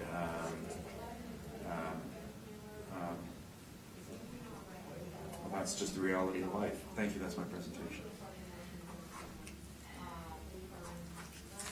Thank you. Mr. Lucky, questions? Sure. You lost me here in the stabilization. Oh. It doesn't have, like, there's no pre-parent maintenance. No. Stabilizing like you did the other one. Right. In this case, we didn't have a lengthy history of statements with this property. With the other ones, like I said, I have them going back 12 years for everything. This one, we have 2 years. We have the one that we submitted for 2016, and then the one for 2017. And as far as stabilization, I couldn't figure out honestly how to stabilize this, because there was no, how do you say this, there was no apparent reason for it, but you know, you don't renovate a property, fill it back up, absorb it, put it on the market, earn $61,000, and then the next year you're down to $40,000. And rather than go through the exercise, we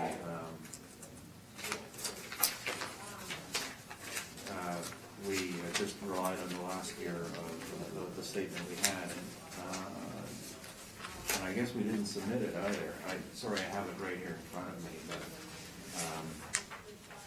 it showed a net income of $23,707, and I'm gonna kick myself here. Okay.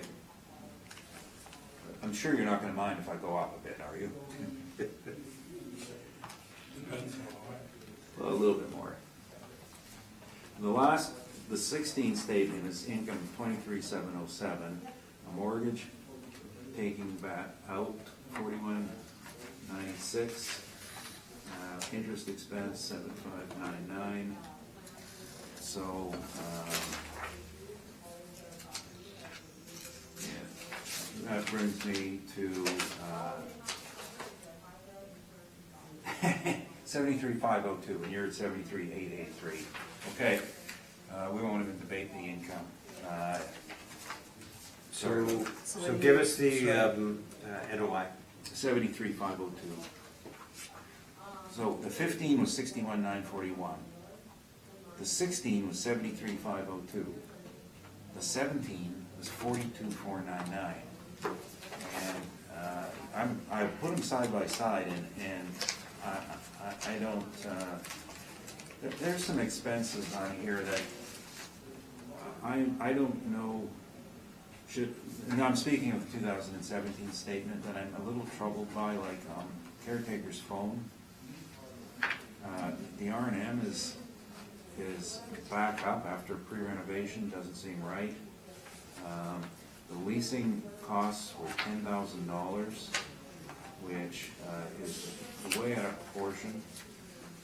And well, now this is a small item. This is a real, actually, amortization of leasing costs. There's some leased equipment in there. So, but whether it belongs in there or not, so that's why I'm not relying on 17. It's not. I don't think it's something I can adjust. I think it's something we just put aside. And the net effect is we are actually bringing out the 73.5, and a cap rate of 6% is 1,225,045. 1,225,045 rounded to 1,225, which does indicate an increase over last year of 10% or so. So I think that's reasonable. Thank you. I thank you. Mr. Lucky, questions? No further questions. Lynn? I have no questions. Kent? No questions, Mr. Chair. Okay. Summation for either party? No. Okay. We'll go to 1515 Pembina Highway. Mr. Lucky?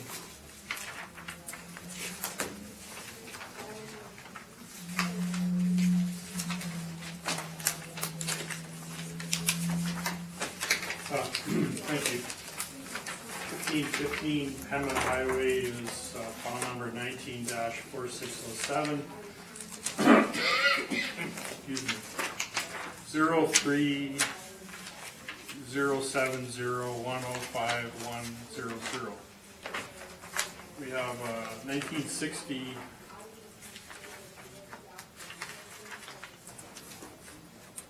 two and a half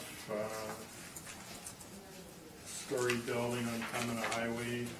There's 17 suites and a gross building area of 15,396, so just over the $15,000 square foot threshold we talked about. On the second page shows the site plan, and we have we're right across from previous property, Finch Bay. I guess we haven't got to Finch Bay yet, but, sorry. Anyway, this is across from the Tony Roma's and Tim Hortons site I talked about earlier. Across from 1520 Pembina Highway. Third page is a street view picture.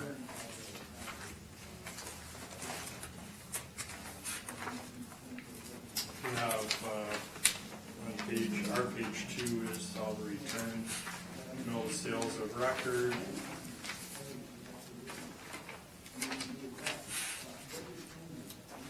We have model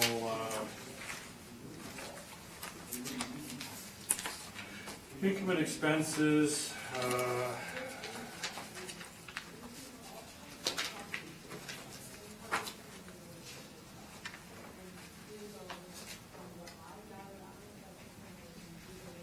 And vacancy, cap rate.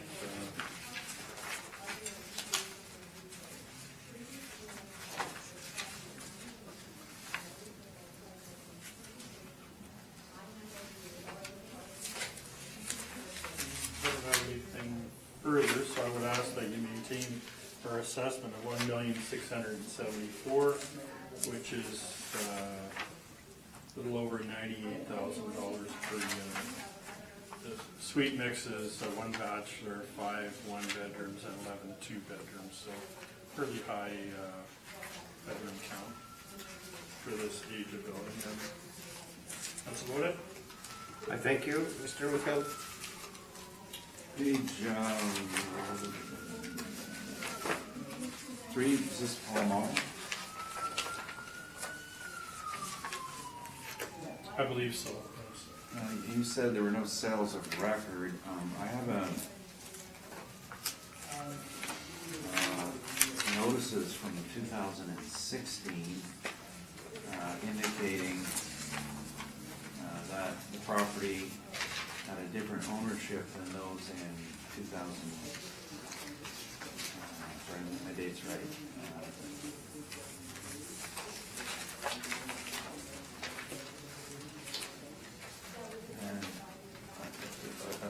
I guess I'm just referring to the previous orders and where it was stated.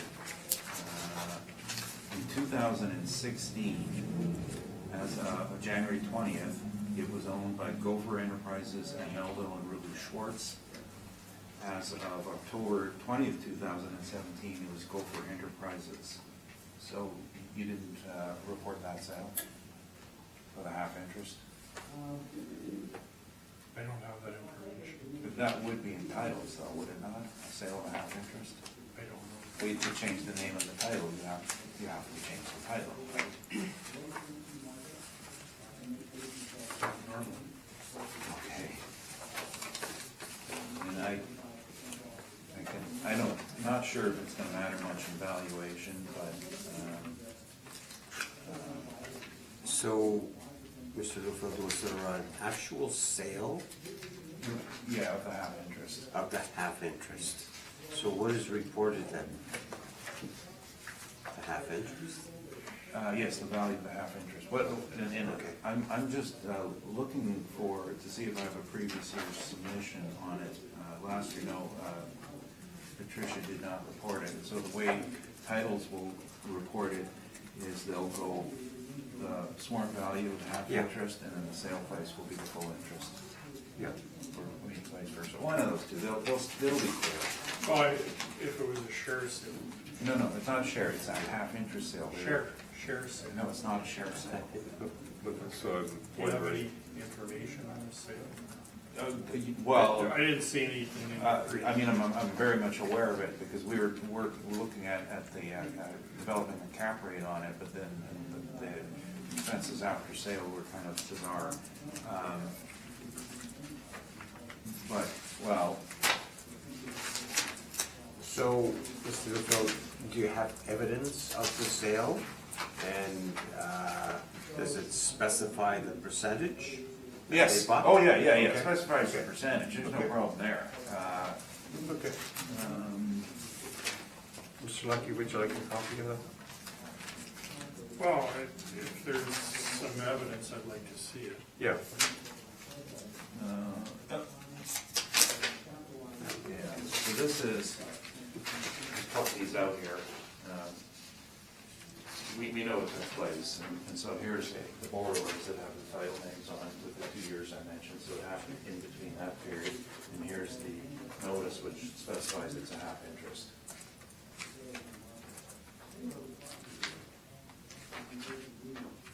Okay, where does it say that? No, it's the tax authority. See here, Goldberg, Schwartz, and here it's just Goldberg. And I know it was sold because a client of mine, and here's the indication that it's each had a half interest. Okay. This is in 2011? Well, all the notices say that same, but the operative dates are the sale occurred in that period. Which period? Between the hearing date of January 2016 and October 2017. Or I just thought. New evidence. It doesn't say that. If you want. Yeah. I mean, we're gonna make But copies. okay, that's fine, and I'm not, I don't think it'll speak to value, I think just to make sure we're clear on this, the board. Is that gonna be like new evidence, Mr. Newfield? I don't- Or I don't do think do we need that? No, Okay, that's not. Okay, There's no sale. okay, I just wanted to be clear on it. okay. Oh, that's, oh, yeah. What was the question I was thinking I was supposed to ask you before that I forgot? Oh, yes, does your model differentiate between, on their expense ratio on buildings that pay the expense, the utilities themselves, or versus ones that offload to tenants? You have that knowledge, We do. and is it applied on the expense ratio? I don't know how it's applied. I don't see the workings of the model. But you can see that on page, page 4 of 1515 Pembina, the comparable rentals, the last line says heat in rent, yes, yes, no, no. Right. So we do But that's for a have that comparison. information where it's told to us accurately, and these things change. It's not, Well, let me be more specific, my questions.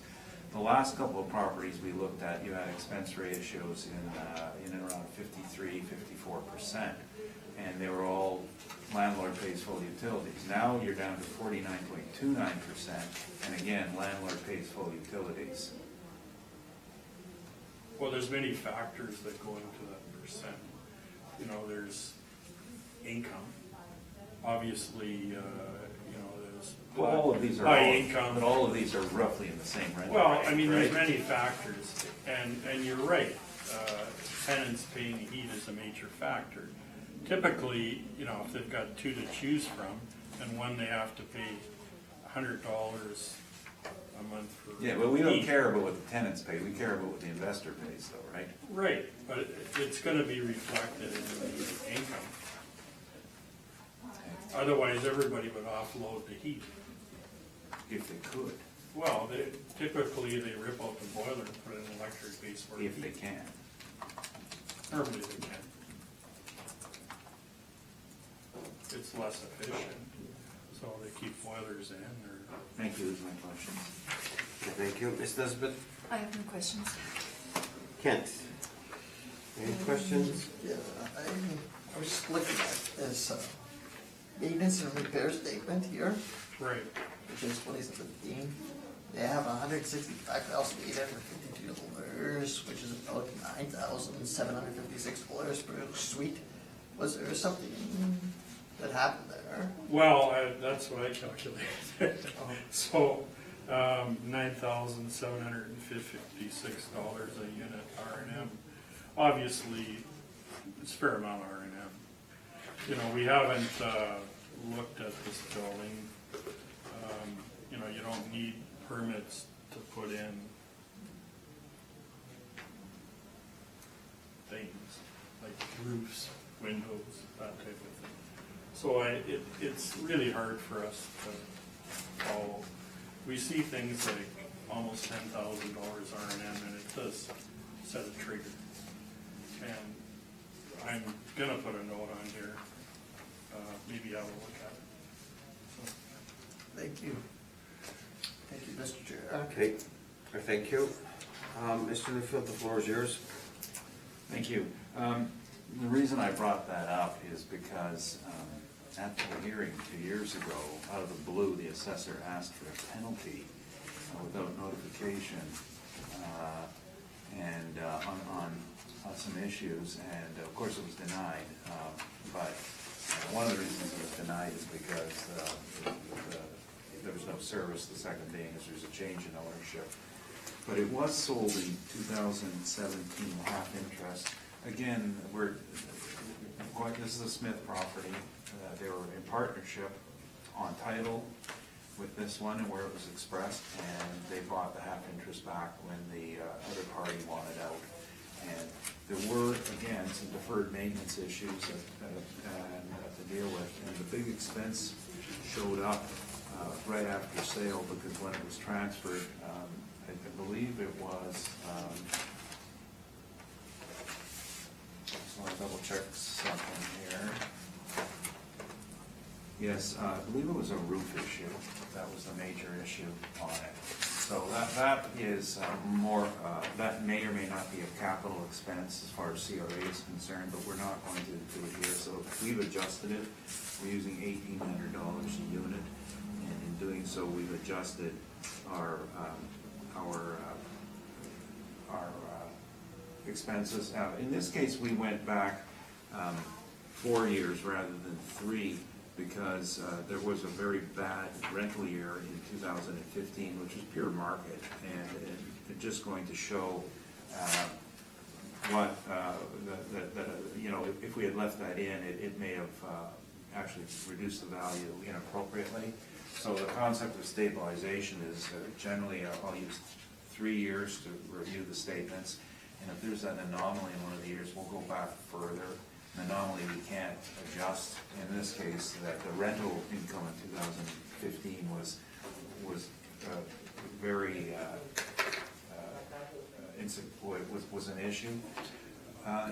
So when we did stabilize, we used 2017's income, and then reduce the expenses. So you'll note in the statement that they're actually declaring a loss of $62,000, which of course now turns into income of $72,000 after we stabilize. As before, the RTB registration is at $184,772, actual income $159,132 with a marginal vacancy. So that's the operation, how it's done. You'll note between 16 and 17 an above guideline increase in income. Part of that was a recovery of the natural loss from 2015. Part of it was the ability to have an above guideline increase. So we have effectively wiped out, removed the anomaly of revenue from 2015, stabilized the expenses, going back looking at 4 years, and bringing the NOI to $71,490, which is significantly lower than the assessors, and the expense ratio is 55%, which has been consistent with what I've said for all the properties today, with the exception of the one that's still in a state of being worked on. So, I think we sort of partially agree here, but the major issue on expense ratios are the utilities. And as the assessor is correct, as rents go higher, the ratio's got to drop, because you can only spend so much money to heat a place. If you're getting $2,000 in rent, if your heat bill's on that versus a unit that's getting $800, it's gonna be very, very close. And he's correct in that, but all the ones we looked at today are all in this, this range of rents of, this one, the registration is 600 to 1,000, which means they're collecting 600 to about $800. So his expense, the model's expense ratio is the major issue here in that it drops from, and the gross revenue and the expense ratio, I guess both combined. And as far as the cap goes,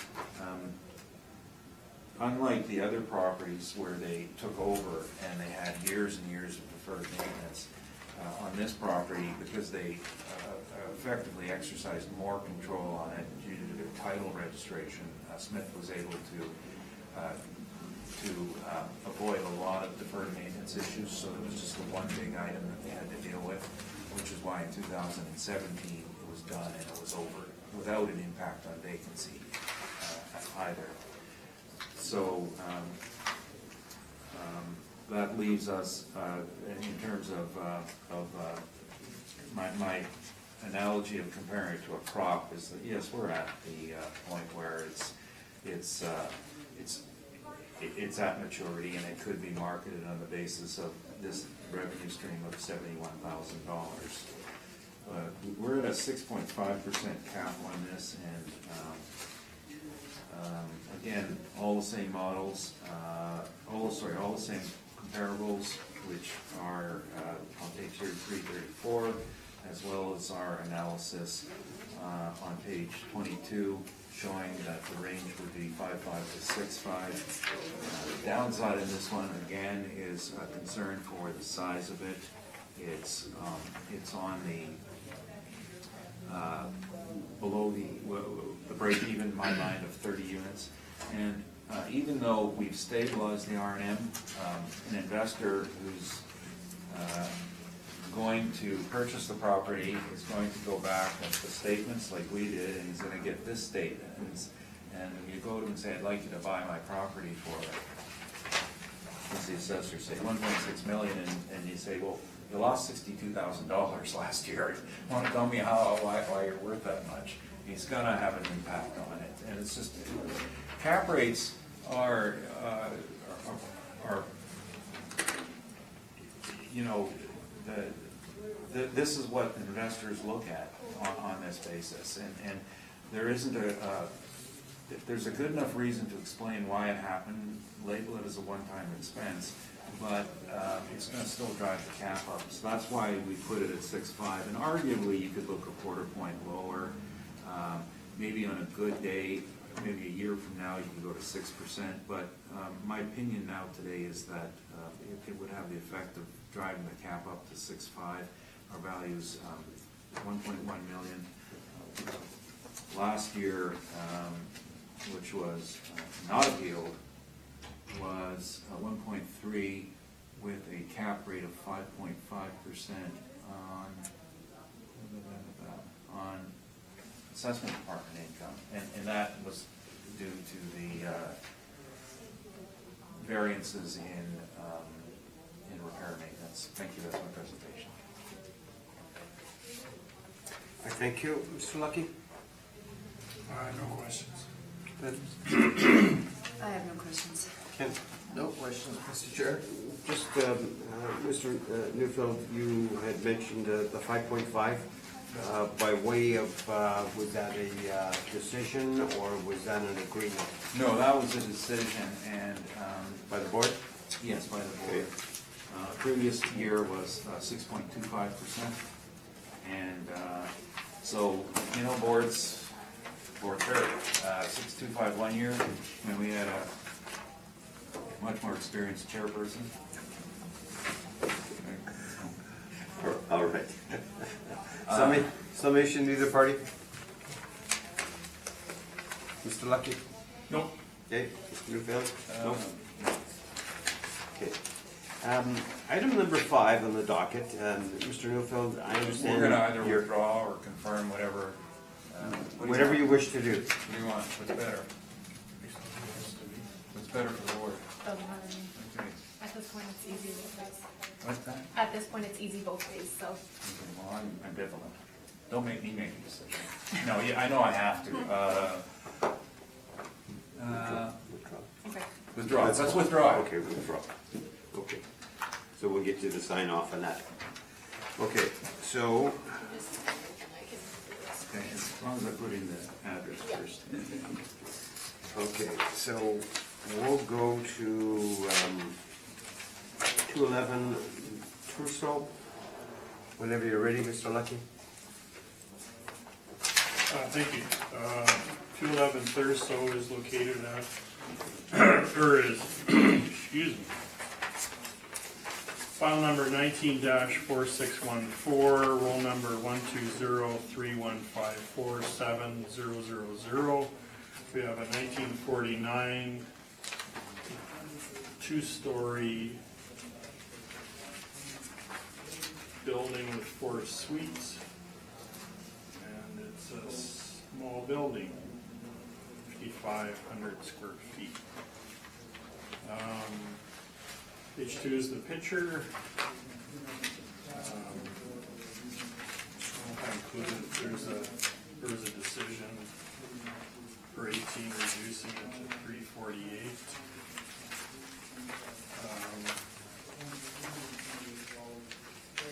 The next page is the site plan, and this property is, I call it kitty corner to Crescentwood Community Center, and on the corner of Thurso and Court, and the next property that will be handled across the street later, actually, not next.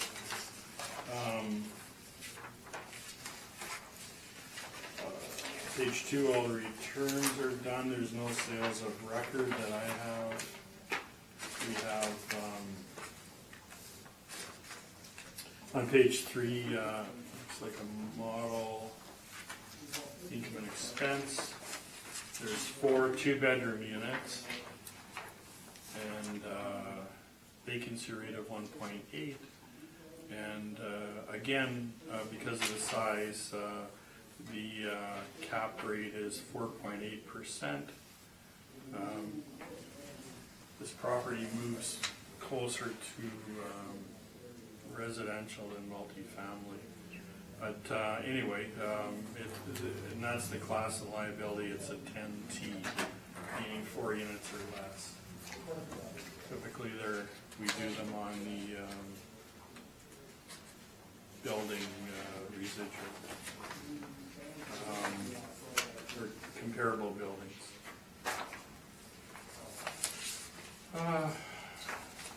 So I think the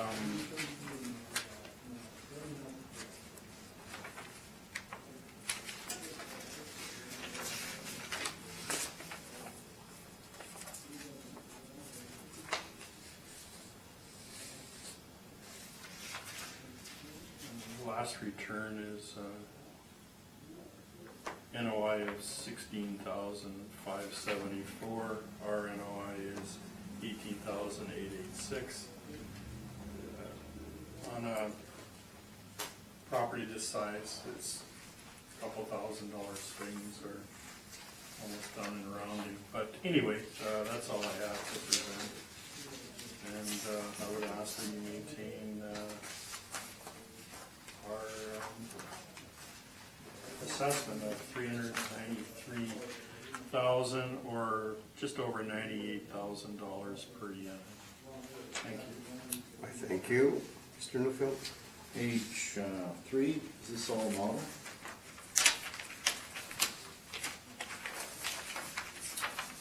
Most likely, yes.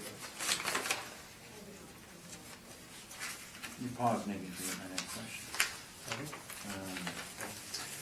I'm sorry, and confirm that the property is being assessed under the income approach? Yes, the assessment is done on the income approach. Within the assessment department's cap rate model, which we've never seen, to your knowledge, are there any fourplexes in it?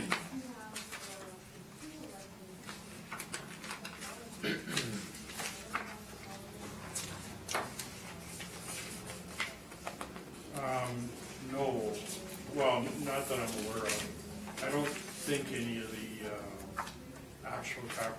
looked at our fourplexes. Thank you. Those are my- Typically, this approach arrives at a much lower value than when residential does it on comparable properties, but that's not how we're valuing. No, okay, well, I'll get into that. Thank you, those are my questions. I thank you. Ms. Nesbitt? Actually, that was my question. Did you take a look at this? You said it sells typically closer to single-family residential. Did you take a look at sales versus the income approach? You said. I honestly can't remember. I know that in the past, when I've done these little ones in River Heights, I have looked at other. I don't have any as evidence today. Okay, thank you. Thank you. Mr. Seelan? Do we know if there's any limitations or stuff for the things?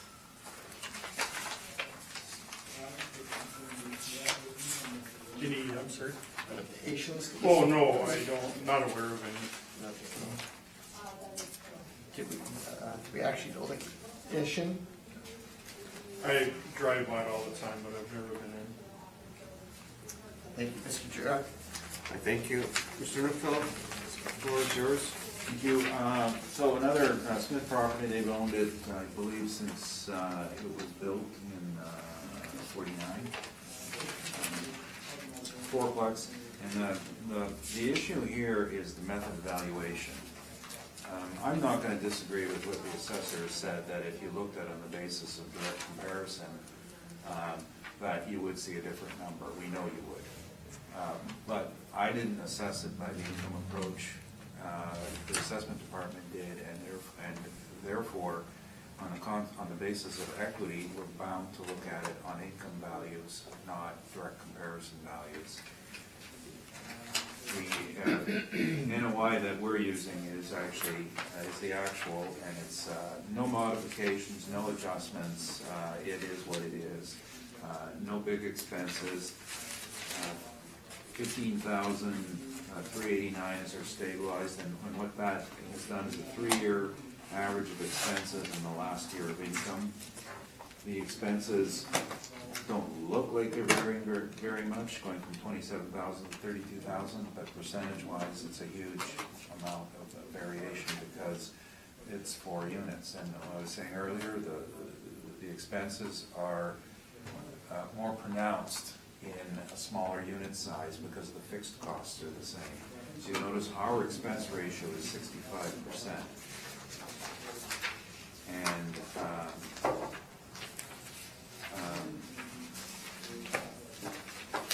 And that's representative of a 4-unit expense ratio because of the fixed costs. And to give you an idea, on page, on the expense side, one must, you look at the fixed costs, they don't have them broken down here with the professional fees. They're put, that's interesting.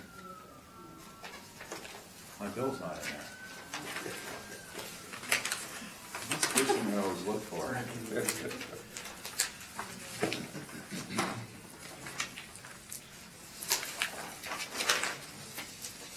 And it wasn't in there because it was an off year. It would have been in the previous year.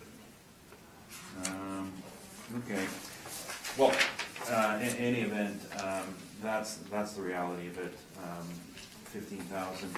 As far as the cap rate's concerned, the question I asked the assessor, you see any cap rates? No, because there aren't any. They generally get sold on a direct comparison approach, which is a different motivation, a different highest and best use. It's not for its revenue. So what we're doing is we're just applying cap rate based on a hypothetical application of that, and we put it at the higher end of our Collier's range to account for the small size. The vulnerability to income and expense fluctuation clearly demonstrated on the revenue and expenses. Now, this property has not had any downside for any other reason other than market. One vacancy in here is 25%. That's the problem, right? And on it, so on the income basis, the value is $237,000. And we didn't make this an income value property. Now, last year, the value at $348,000, a little story behind it is the assessor reached out to me and told me she was going to make a recommendation from $421 to $348. So we was presented to us in advance, and we did have a discussion on this topic, and the owner said, please take the offer, we're fine with it. He made the decision, and he doesn't appreciate the fine concepts of equity. But that was his decision, and that's exactly what happened. I didn't, like the assessor, I didn't look up data on per unit sales or four-plot sales, but I'm willing to admit that they're higher than $237,000. But we're not being, those aren't the ground rules here. Thank you, that's my presentation. Thank you. Mr. Lucky, questions?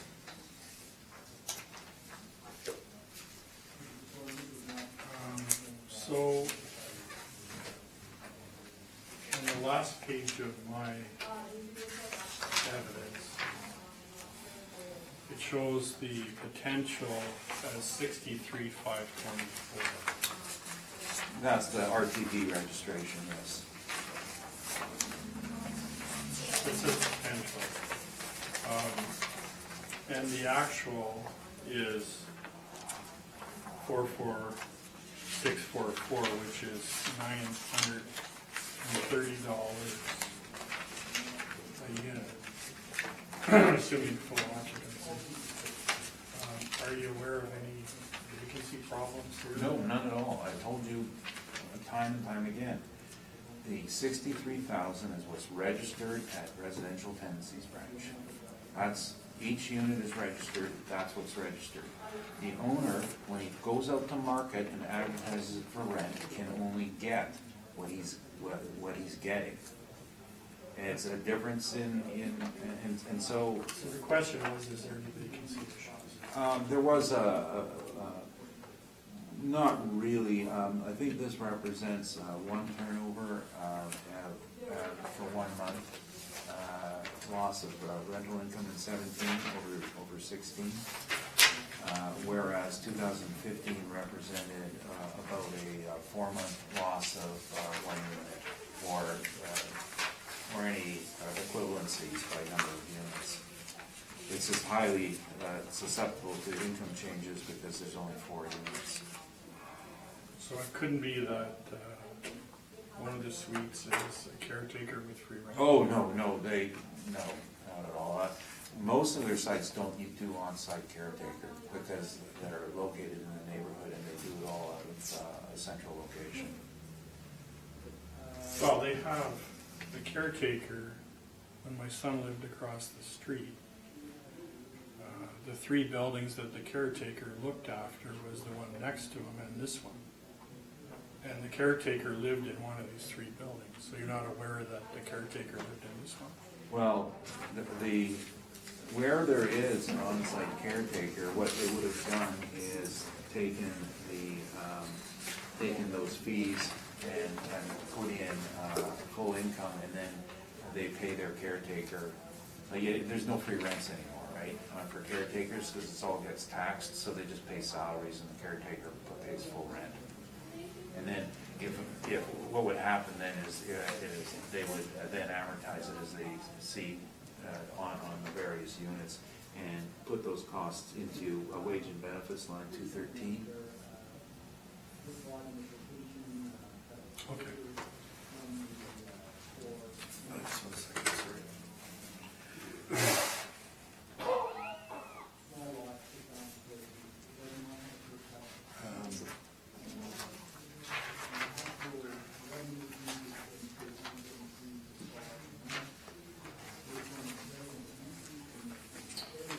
No further questions. Thank you. Lynn? I have no questions. Ken? No questions. Summation, either party? Okay, Mr. Newfield. Yes, this is less a question of value than it is a question of methodology. And in previous years, we've brought the same issue up to the board, and I can tell you that the one compromise I saw was using the assessor's revenue, NOI, and my cap. That was a decision from 4 years prior, which was a cap of 6.5 and the assessor's net income. I'm not suggesting, I'm just saying that we're not, we understand what we're asking for here is a strict interpretation of equity, but the board has the ability to do anything they would like. In previous years, that was a compromise. Thank you. Thank you. We'll go on to Finch number 1. Mr. Lucky, whenever you're ready.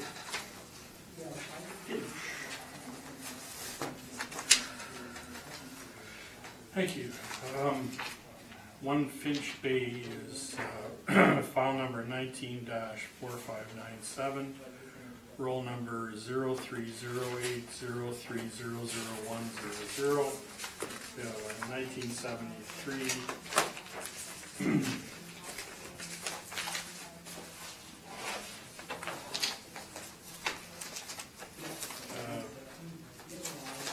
3-story building. There's 27 suites. And our second page shows the site plan, and this is in this same immediate area of a couple other, the 2 Pembina Highway field properties. There was a 18 decision of $2,603,000. And picture of the property.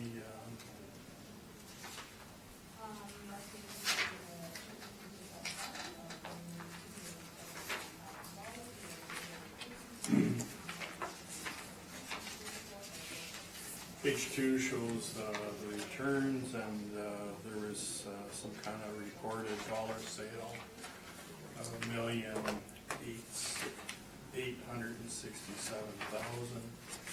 Sale price $1.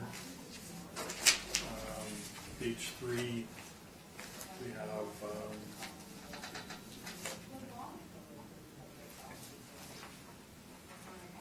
model income and expenses. There's 12 1-bedrooms, 15 2-bedrooms, 27. The total income divided by the number of suites is just shy of $995 per unit. Model vacancy expenses 5.3 cap. This is just under the wire of 1975. I would ask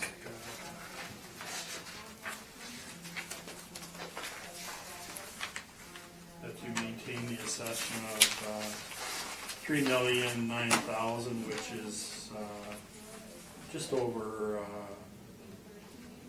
$111,000 per unit, which would appear reasonable.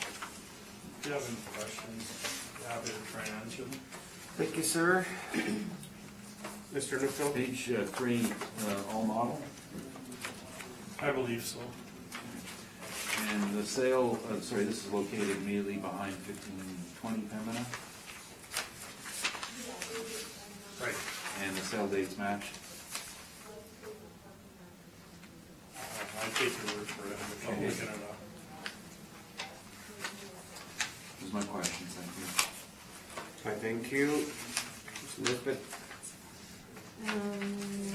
Nope, I have no questions. Kent? Any questions of the assessor? No questions, Mr. Chair. Okay. Mr. Newfield, the floor is yours. Thank you. So, same issues as with 1520, bought at the same time. In this case, the building required a fair deal less work on it, and the only variances were that the R&M drifted between 20,000 to 80,000, and so we did adjust up and down just to stabilize it.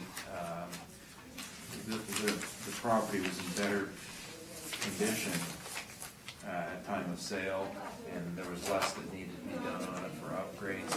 And I think part of that is because it's off Pembina, and so the tenancies were longer in duration. People who stayed there longer, where being on Pembina has a higher turnover rate.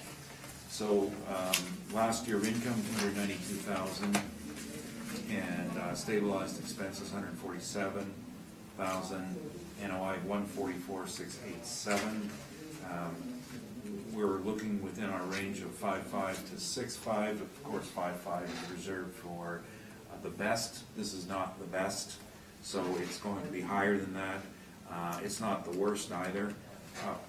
Point to make is that we're now at 27 units, which is, I said that 30 units is the point where the expense ratios start to be more even, and investors will be less vulnerable to changes in vacancy. Again, one unit goes vacant here, that's only 3.3%, or around 3.5%. And that's what's better with the larger block. So we have it at 625 on here, and arguably it could be anywhere as low as 6% for a property like this, because we have done the stabilization. We're just going to stick with 625, and that is my, the 2018 assessment is under appeal. One of the, I don't know if this is because our manager board of revision is lucky or lazy. This is a carbon copy of the appeal from 2018, all the same properties on the same list. And so, what drives me absolutely crazy on a board ruling is when I see the assessment department's net income being relied on, especially for apartment blocks. It just ignores realities of the actual unit. Like, if the world was made money based on what the assessment department put on it, I guess everything would be resolved, but they don't. That's why we have a board revision. There are variances in income. And as to the capitalization rates, that's for the board to decide. But the key here is, like I said, on a block, unless there's something incredibly clear, you have to steer towards actual income. Thank you. I thank you. Mr. Lucky, questions?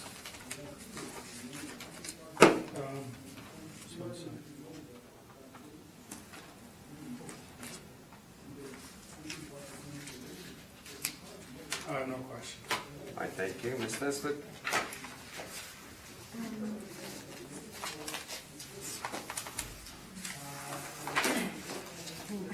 I also Yeah, just need okay. a minute, thanks. Okay. I'll, Mr. Stiglen? No questions, Mr. Chair. Okay. Lynn, we'll get back to you.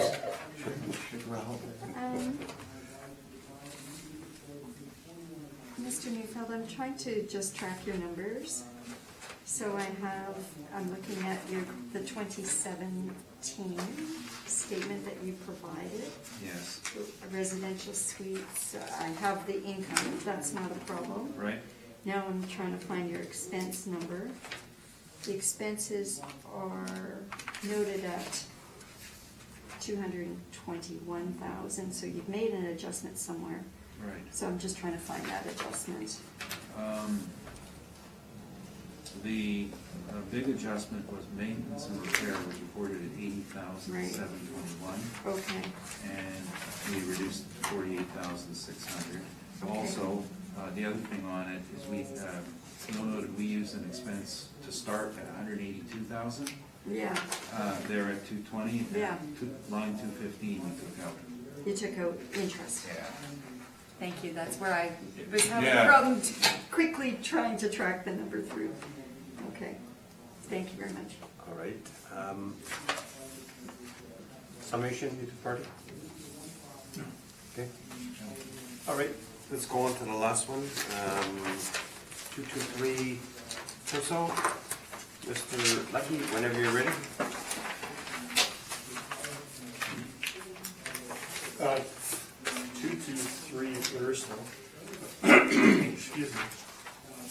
File number 19-4615, roll number 12031024000. We have a 1953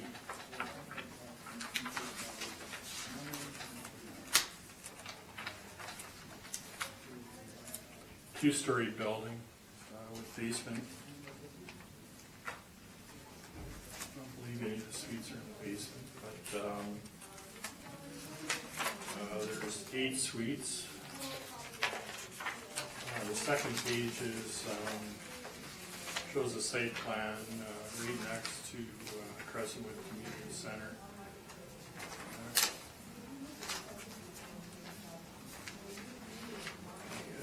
Third page is the subject street view.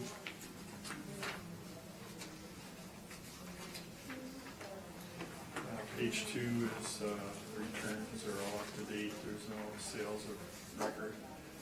And page 3 is shows the breakdown. It's 4 bachelors, 4 one-bedrooms.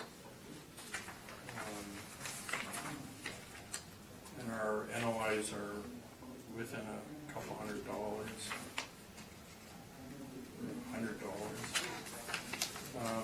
The building size is 7,413 square feet, so we have a lower cap rate of 4.8%. And I would ask that you maintain the assessment of $707,000 or $88,375 per unit. Thank you. Thank you. Mr. Newfield, questions? Page 3, is this all done by the model?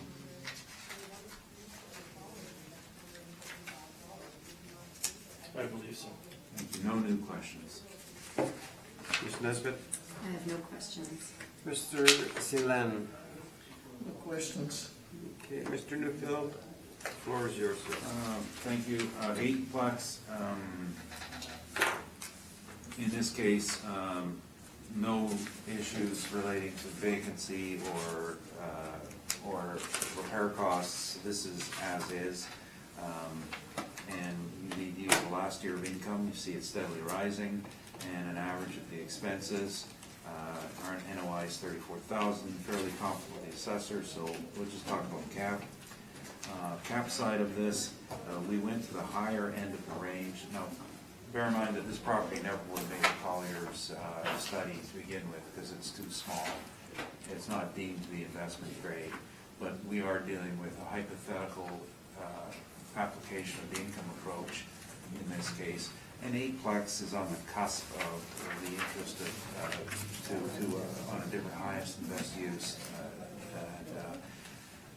So our issues with it are the size of it, the number of units, the design and layout, excessive amount of bachelor suites. The best mix is generally 1 and 2 bedroom units. Bachelor suites are not as desirable, and the reason is that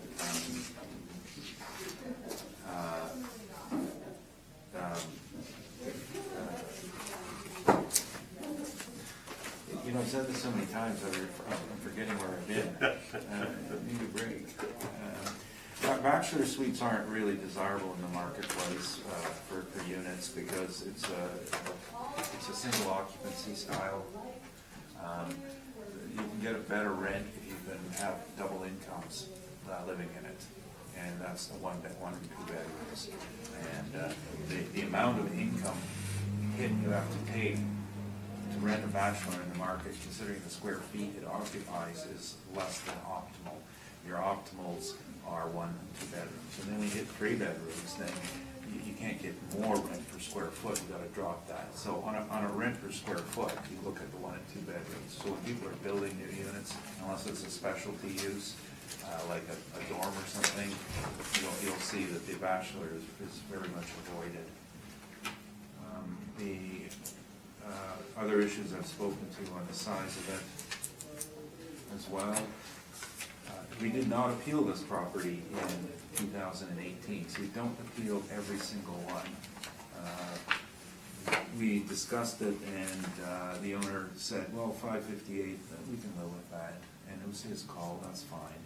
And our number this year is pretty similar to that number. You can see on our pages, our unadjusted cap rates from pages 17 and 18 show an increase in the cap rate side.